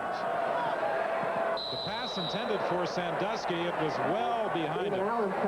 The telecast begins at 9 Eastern time. The 1-0 Calgary Stampeders against the 0-2 Sacramento Gold Miners. The Gold Miners won their 2 preseason games against Winnipeg and BC, but on this Eastern swing Wednesday in Ottawa, losing to the Rough Riders, tonight in Hamilton at Ivor win to the Ticats. I think they've been a big surprise to a lot of the teams that, people didn't think that they would catch on to this game, that they would have some trouble with it, but I think they have been very, even though they have lost both of their games, they have been very competitive in both of the games, and it also the same thing, they didn't die. They kept working and working and working, and this is going to get better and better. And action. Okay, yeah, cut. No, let's get the special low price on the roof of the car. Beautiful. Okay, whoops. Right now, the 93 Hyundai Elantra GL is priced to go at $99.95. This special low price gets you one of the best warranties in the business, 24-hour roadside assistance, and fuel-injected 16-valve performance. So get down to your Hyundai dealer right now, because these price-to-go Elantras are disappearing fast.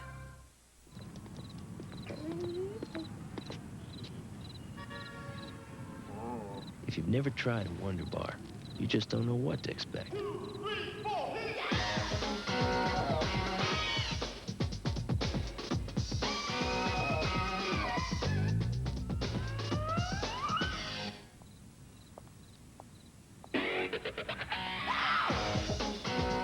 So unexpectedly good, no wonder we call it Wonder Bar.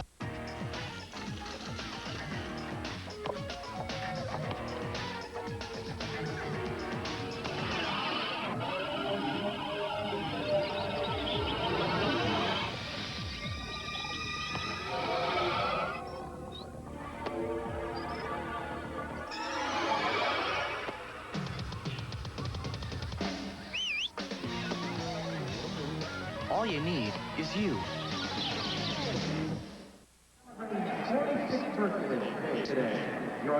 Second and 15 facing Damon Allen and the Eskimos. The ball is between the 51 and the 52-yard lines. Jonathan Wilson went off to the sidelines, and it appears as though he too has a cramp. Kevin Duguay working on the Toronto defensive back.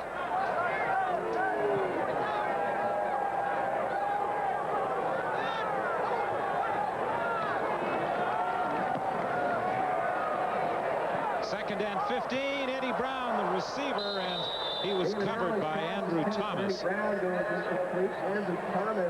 And it will be third and 15 as the Eskimo punting unit comes onto the field. 9:31 the time remaining in the football game. 38-8 as the Eskimos are about to stretch their string of season opening victories to 16. That's an incredible mark. Says a lot for the Edmonton Eskimos. And again, as you see Damon Allen stepping up into the pocket, gets sandwiched high and low, and steps in there to deliver the ball. Good high punt by Harper. Winey on the sidelines, stepped out of bounds. No opportunity for a return at the 15. Excellent kick by Harper. This time, Coach Lancaster, a 44-yard punt, no return as he stepped out of bounds. Coach Lancaster brought in a lot of competition, both at the field goal kicking for Fleming and also for Harper. And again, both of these guys rose to the occasion and have come out the winners and to make this ball club. Harper holds the ball on convert attempts. Last year, he mishandled the convert attempt, picked the ball up and ran it into the end zone for a 2-point conversion, but took the kicking tee with him. Remember that night? It's one of those things. Once you're conditioned to do things, you just do it without even thinking. And football is not much of a thinking game. It's a reaction game sometimes. Tracy Ham trying to run, tripped up by Leroy Blue. He's played a strong game. You spoke with Leroy Blue before tonight's contest. We had a good chance to speak with Leroy. I really respect him as an athlete. He's an incredible athlete. Was born down in the Caribbean. And again, I said, are you healthy? He says, I'm as healthy as I have ever been in my life. I said, well, then we expect nothing but the best out of you tonight. And he said, you'll get it. No, I said, okay, Mr. Blue, whatever you say.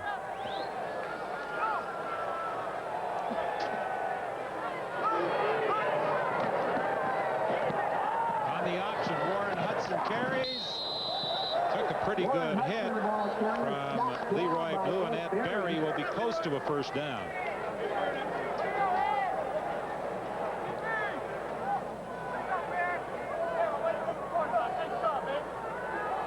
Signal is that he did make that first down with good option play coming down there. Something that you may not try to catch that Edmonton defense a little off guard, where you see that he's going to option it to Warren Hudson as opposed to Mike Clement.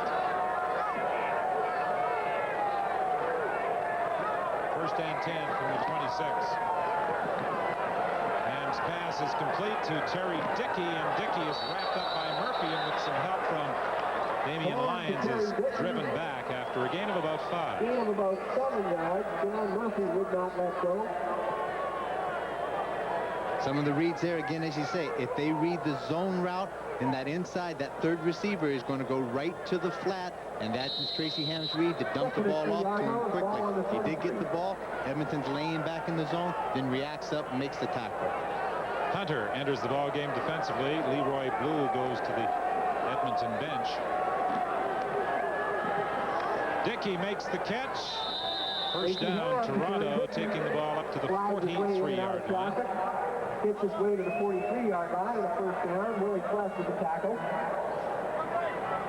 Well, all three Edmonton quarterbacks may get a taste of action tonight. Tom Mickey on the depth chart, officially listed as number 3 behind Damon Allen and Ricky Foggy. The other two have played. And when the Eskimos get the ball back, Mickey may get into the line. Kip Lewis was the man Tracy Ham was trying to find. The pass was behind him. It will be second and 10. The ball is at the 44. Tracy playing a little cat and mouse game with that Edmonton secondary in a case where you've got Glenn Rogers. If he starts to jump up and bait and try to take away that quick out flat pattern, then all of a sudden Tracy lets him go by and he tries to throw the seam route to the second guy going straight up the middle. Just about a complete pass there. Rogers did jump it. Second and 10 from the 44. Last year, the Argos lost at Commonwealth Stadium 39-16, then went home and managed to score a win over the Eskimos at the Skydome. The pinball takes the ball on the sidelines and takes a pretty good hit from Doug Parrish after making the catch.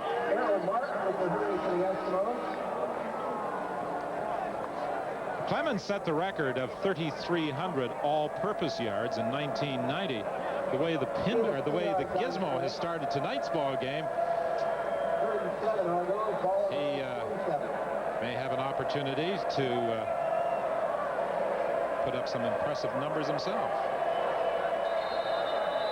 The gizmo through the course of this season will be a force to reckon with. That's without a doubt.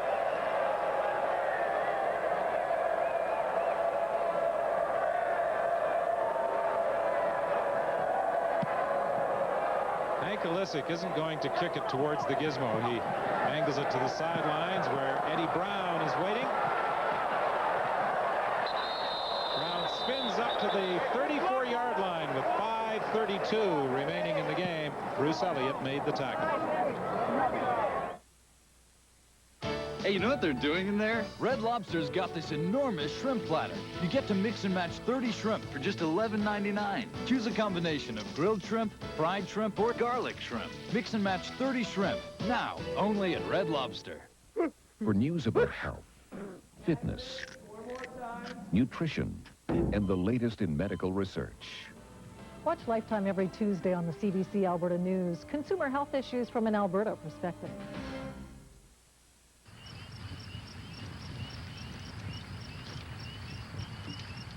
There's nothing like a fire to bring people together.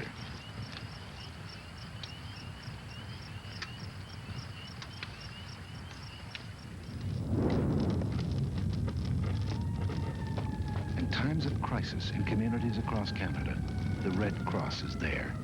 The Canadian Red Cross. Please give. We do. It has captured the hearts of Canadians. Put the gun down, Peter. I'm protecting my home. Because it captures I'm her family. the heart of Canada. I want to fall in love with you, all right? This is life in Lynx River, I look like a cross between a hooker and a tooth fairy. somewhere north of 60. You're not going to go by the book, are you, Corporal? Mondays at 10 on CBC Television.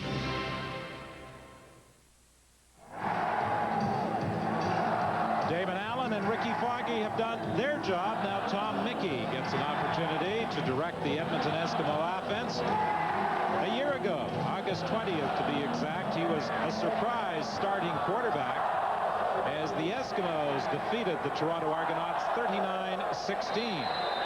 The Gizmo, standing with the two quarterbacks, last year returned a punt 96 yards for a touchdown against the Argos. He's returned one 73 yards in tonight's game. A handoff to Brian Walling as Ron Lancaster continues to give the backups an opportunity to play, and Walling has a first down. And a first down for the Eskimos. J.P. Escuerdo is also into the game, along with Casey Dunn. I really do envy the position that Coach Lancaster is in so far. He has got so many weapons to try to get in the ballgame. All of these guys are very capable players. Walling can play. He can start for most other teams. J.P. Escuerdo can start for most other teams. And now they all going to get a chance to play. You've got three quarterbacks. Your problem arises, who do you have to play? Any one of the three will get the job done for you. Jim Sandusky makes the catch, avoids the first tackler, and then is taken out of bounds by Andrew Thomas. Antoine Worthman slipped in trying to cover Jim Sandusky. Since the Eskimos moved into Commonwealth Stadium following the Commonwealth Games of 1978, 11 wins, 2 losses against Toronto in regular season play. Ball at the Argo 45-yard line.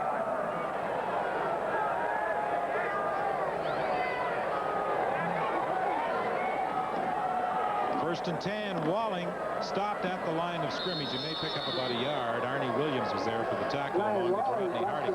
This is going to be a long flight home tonight for the Toronto Argonauts. They're taking the red eye, arriving back in Toronto about 6:15 tomorrow morning. Very little preparation time for a visit by the BC Lions on Wednesday night. Ran into, as I got to the stadium earlier today, I was going down the stairs and up come Coach Myers as he was carrying his own video recorder. He was dropping off to one of the booths here so that they could record the game now, and he could actually watch it on the flight going back so that he can start with the preparation of what they're doing about this game and also then get ready for the next week's game.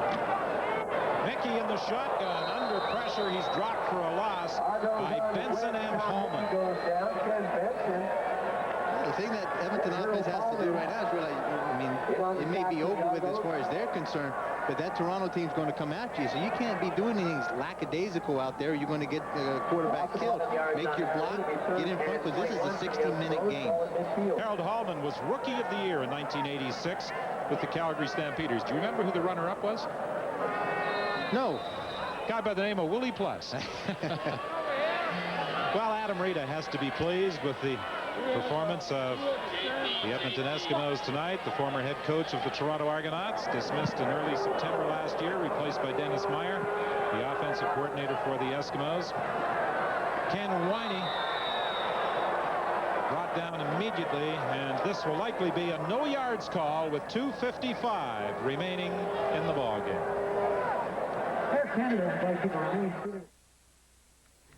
Grandpa used to say, why climb a wall if there's a ladder?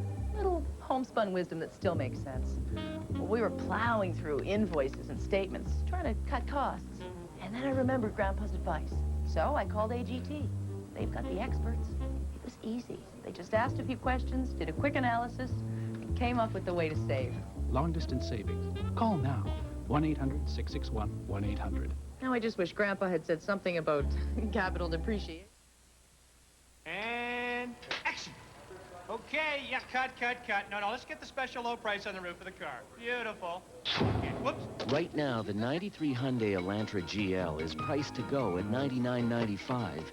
This special low price gets you one of the best warranties in the business, 24-hour roadside assistance, and fuel-injected 16-valve performance.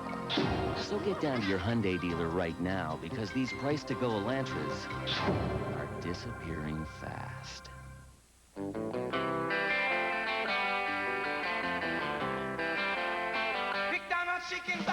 McDonald's Taste of the Month for July is chicken fajitas, green peppers, onions, tomatoes, cheddar cheese, and seasoned chicken, all rolled in a soft tortilla shell with a choice of mild or hot picante sauce. A taste of Mexico without the sunburn. Chicken fajitas. Taste of the Month for July at McDonald's today. Here was the final nail in Sacramento's coffin in Hamilton tonight. Don McPherson threw 2 touchdown passes in this game, one earlier to Earl Winfield and this one to Scott Walker, who atoned for a miscue when he fumbled on the 5 in the first half. Hung on to this one, and the 56-yard score made it 24-7. Ticats went on to win 30-14. They took advantage of a good crowd of 23,000 at Ivor Wynne tonight. May get some of them back, Don. Yes, with that type of performance, they almost certainly will. And you have to be happy for not only John Gregory, but also Don McPherson, because they put a lot of faith in McPherson when they traded Damon Allen to the Edmonton Eskimos. The pinball takes the throw from Tracy Ham and gets a first down.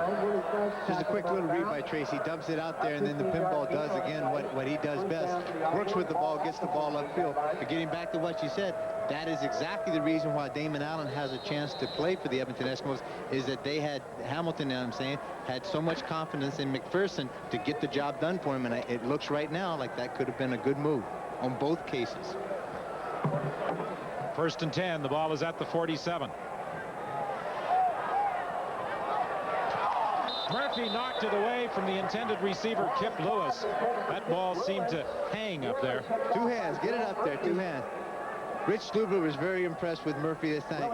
He'd been kind of hot and cold over the past year, 2 years playing at the safety position, but went out there, really studied the game this year, is feeling much more comfortable with a very complex defense that the Edmonton Eskimos run, and he's able to handle that safety position very well. Murphy came out of Acadia University. He's a native of Ottawa, doing a good job for the Eskimos at safety. Tracy Ham looking at 2nd and 10 from the 48-yard line. Tried to dump it off quickly to Warren Hudson. He was under pressure once again. And Ron Lancaster said that the Eskimo game plan was to try and bring 4 people all the time.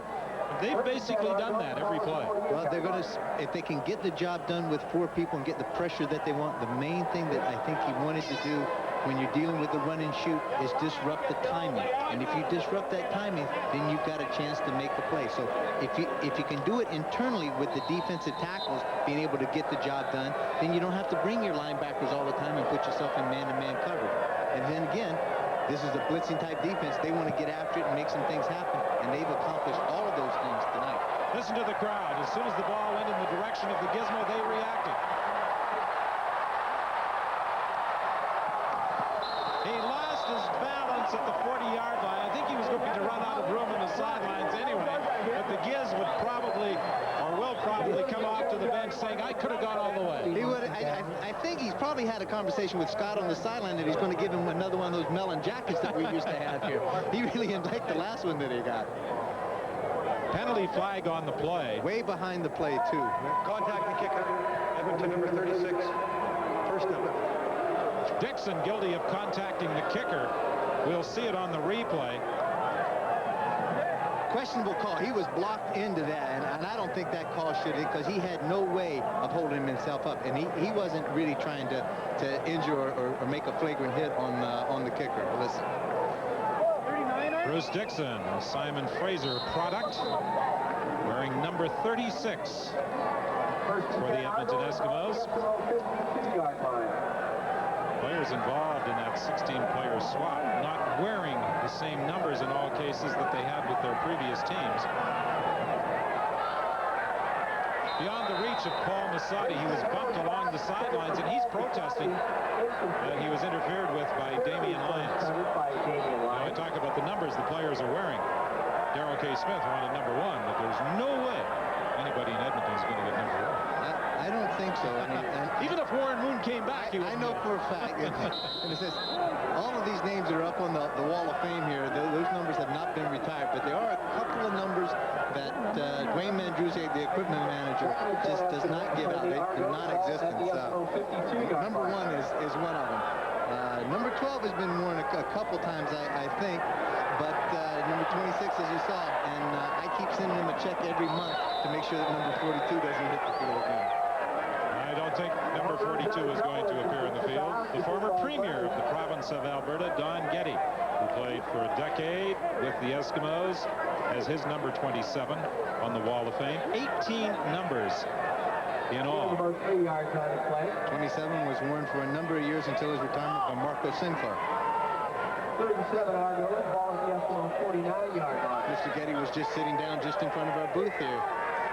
He and his wife Margaret was in. He's a very, very avid fan. I mean, he actually not only is he such a political figure, but he is just an avid football fan.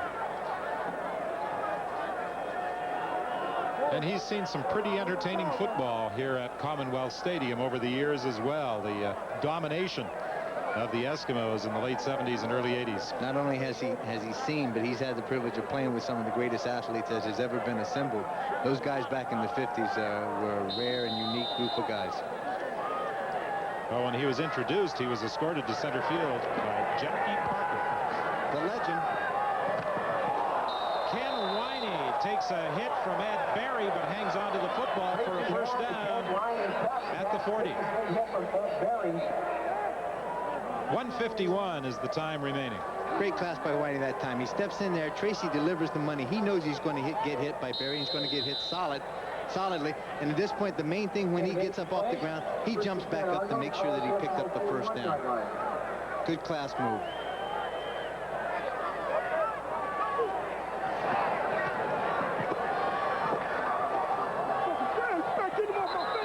Catch is made by Kip Lewis for another Toronto first down at the 22-yard line. And a first down for the Argonauts.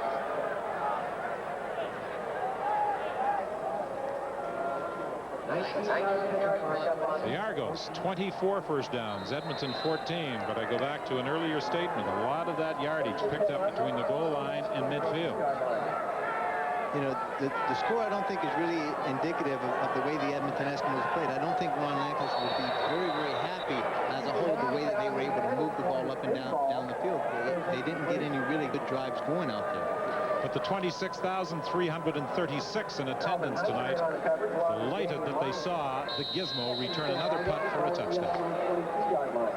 They all come just to see the flips. And I guarantee once he set the precedent now that he made the flip, if he doesn't do the flip on the next one, they'll boo him. These fans get spoiled. They like to see things like that, and it's great. It's great that one player can have that kind of effect on 26,000 people. Ham carried the football, lost it,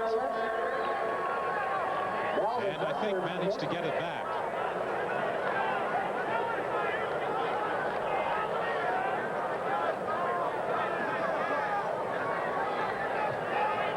But are you surprised at all that we didn't see Johnson or Kerrigan at all even for a couple of series out there? I'm really surprised that we didn't see Mike Kerrigan.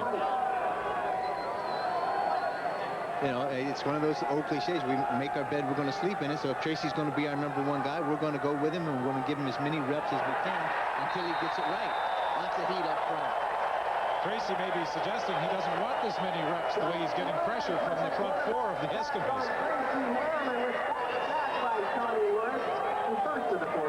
Tony Woods comes up with the sack, 6'4", 275 pounds. The Eskimos feel that opponents are going to have a tough time this year controlling Tony Woods. He's going to be, as I said earlier, a force to reckon with out there. He's a guy that came in. He's got power, he's got speed, he's got good hands. And because of the ability that he has to play, Lloyd Lewis became expendable. Cam briefly spoke with Mouse Davis. Mouse Davis must, as they say, think he's experiencing deja vu all over again. Could have been. He said, have you ever thought about the drop-back series there, Mouse? J.P. Escuerdo takes the handoff from Tom Mickey. In 1982, when Mouse Davis came into the CFL with the Toronto Argonauts and introduced the run and shoot in his first visit to Commonwealth Stadium, he said, we were awful. We lost 31-12. But we managed to get it back when we went to Toronto, and we whipped them 30-22, and you had a question about being whipped. Yeah, I didn't quite recognize that being whipped at all at that point. I always think we like to bring up that, I think it was almost like 61-7 that we did. That was also in 82. Walling, the ball carrier, Harold Hallman making the tackle. Is there any other team in any sport that has had the success in a season opening game that the Eskimos have conducted? 16 consecutive home opening victories.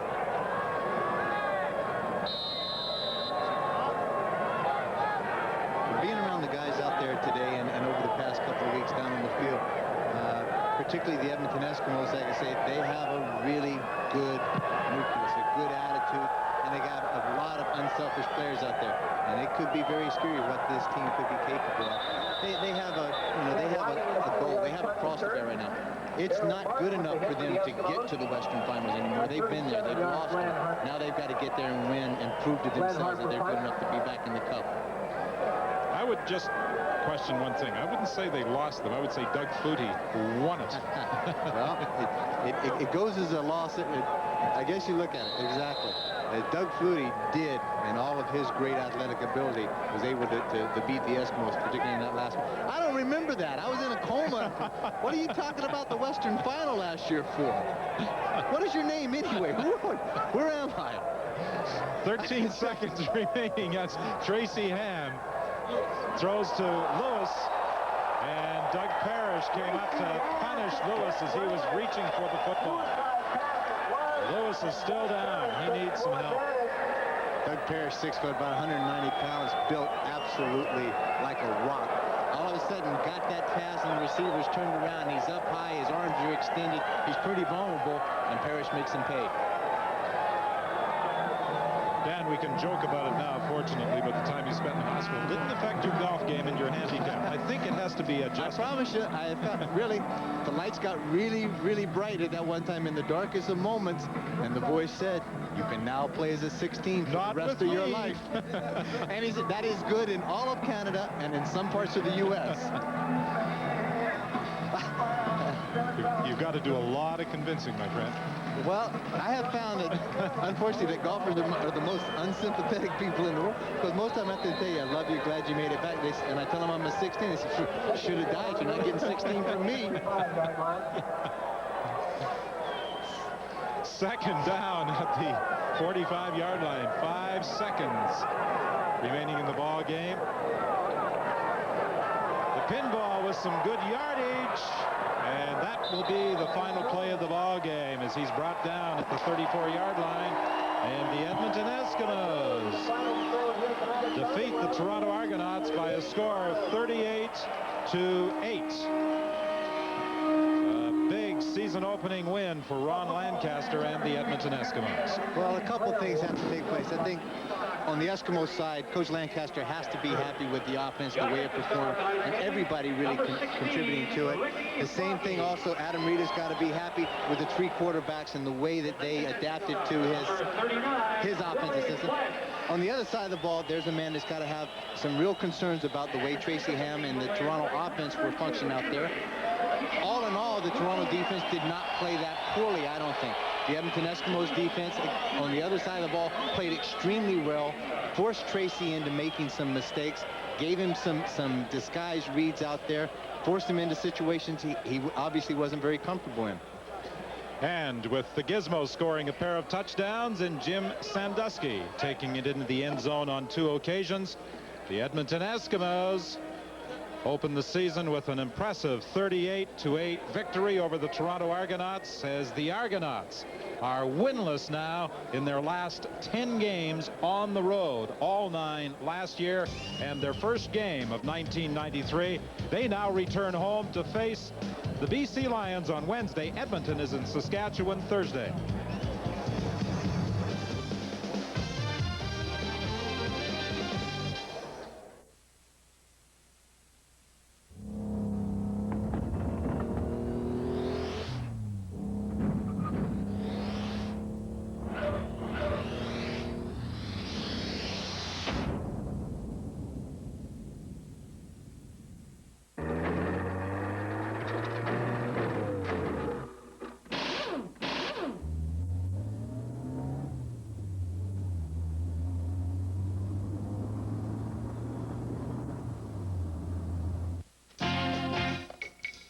Just stand there. Choo-choo.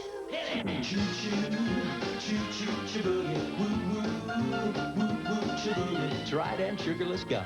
We got taste wrapped up. Choo-choo. Don't just stand there. Choo-choo. Choo-choo, choo-choo, choo-boogie, woo-woo, woo-woo, choo-boogie. Trident sugarless gum. We got taste wrapped up. Choo-choo.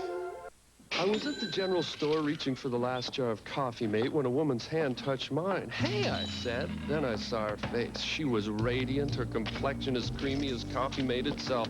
Wow, I said, I've never met a world-famous supermodel before. In a whisper, she said, you will let me have that coffee, mate, won't you? I was smitten, and I said what any red-blooded man would say. These are the 90s, I said. Go find your own. Coffee, mate, makes your cup of coffee taste great. The Eskimos' win streak in season openers extends now to 16 as they beat the Argos handily at Commonwealth Stadium tonight. It was all working for Edmonton in a 38-8 victory. What worked best of all could have been the Gizmo. He had 1 touchdown by the pass, and this one by his favorite route, a punt return, 76 yards, using his blinding speed. He's sitting beside me and loving every moment of this. Henry Gizmo Williams' career 21st kick return for a touchdown, and capped off by the traditional flip celebration. I guess you want to speak to this first as Edmonton's most popular athlete.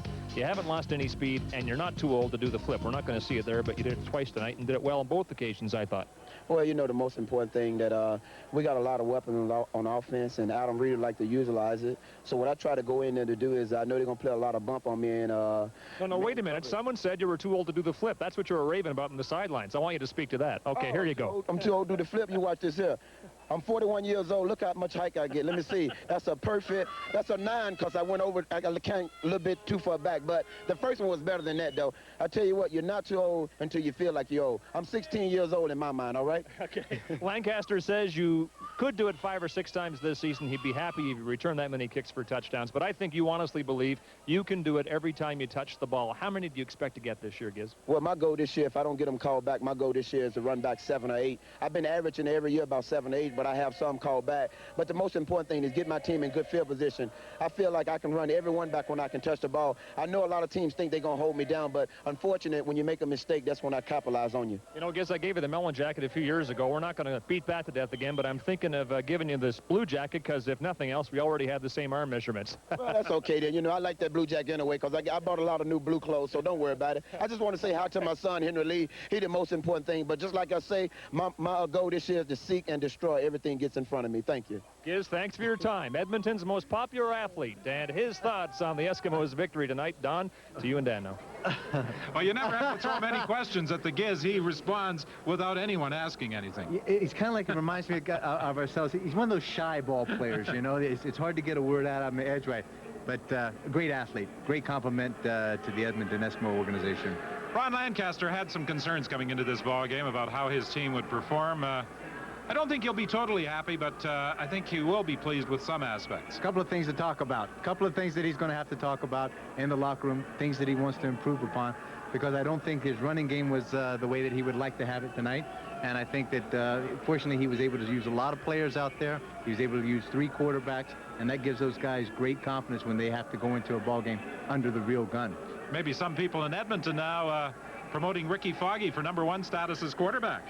Well, there'll be a lot of argument out there, and I guarantee you both of those guys, or all 3 of those guys, will work in conjunction with themselves in a sense that I don't think you're going to deal with a lot of egos and a lot of pride that the feelings are going to get hurt. The main thing that they want to do is the best thing that is for the Edmonton Eskimos. They want to win the football games. It doesn't matter who gets it done. They would like to, and if they get their opportunity, then make the best of it. Well, the Argos, unfortunately for Dennis Meyer and company, shot themselves in the foot far too often tonight. Those turnovers were costly as the Eskimos took advantage and won 38-8. Scott? And now, Don, the first returns are in on the trade, the 16-player deal the Eskimos and Argonauts made in the offseason. And would you not agree the Eskimos have at least the early lead? Their performance tonight, proof of that, 38-8 the final. Argos didn't win at all on the road last season. They started this one in similar fashion.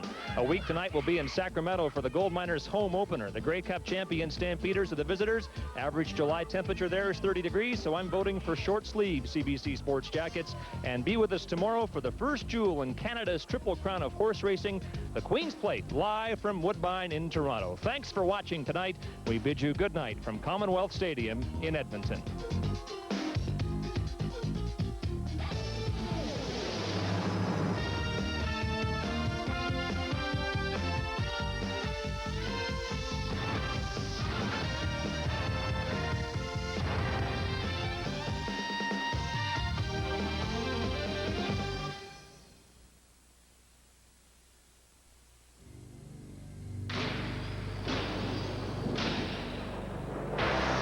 CBC Sports, home of the champions.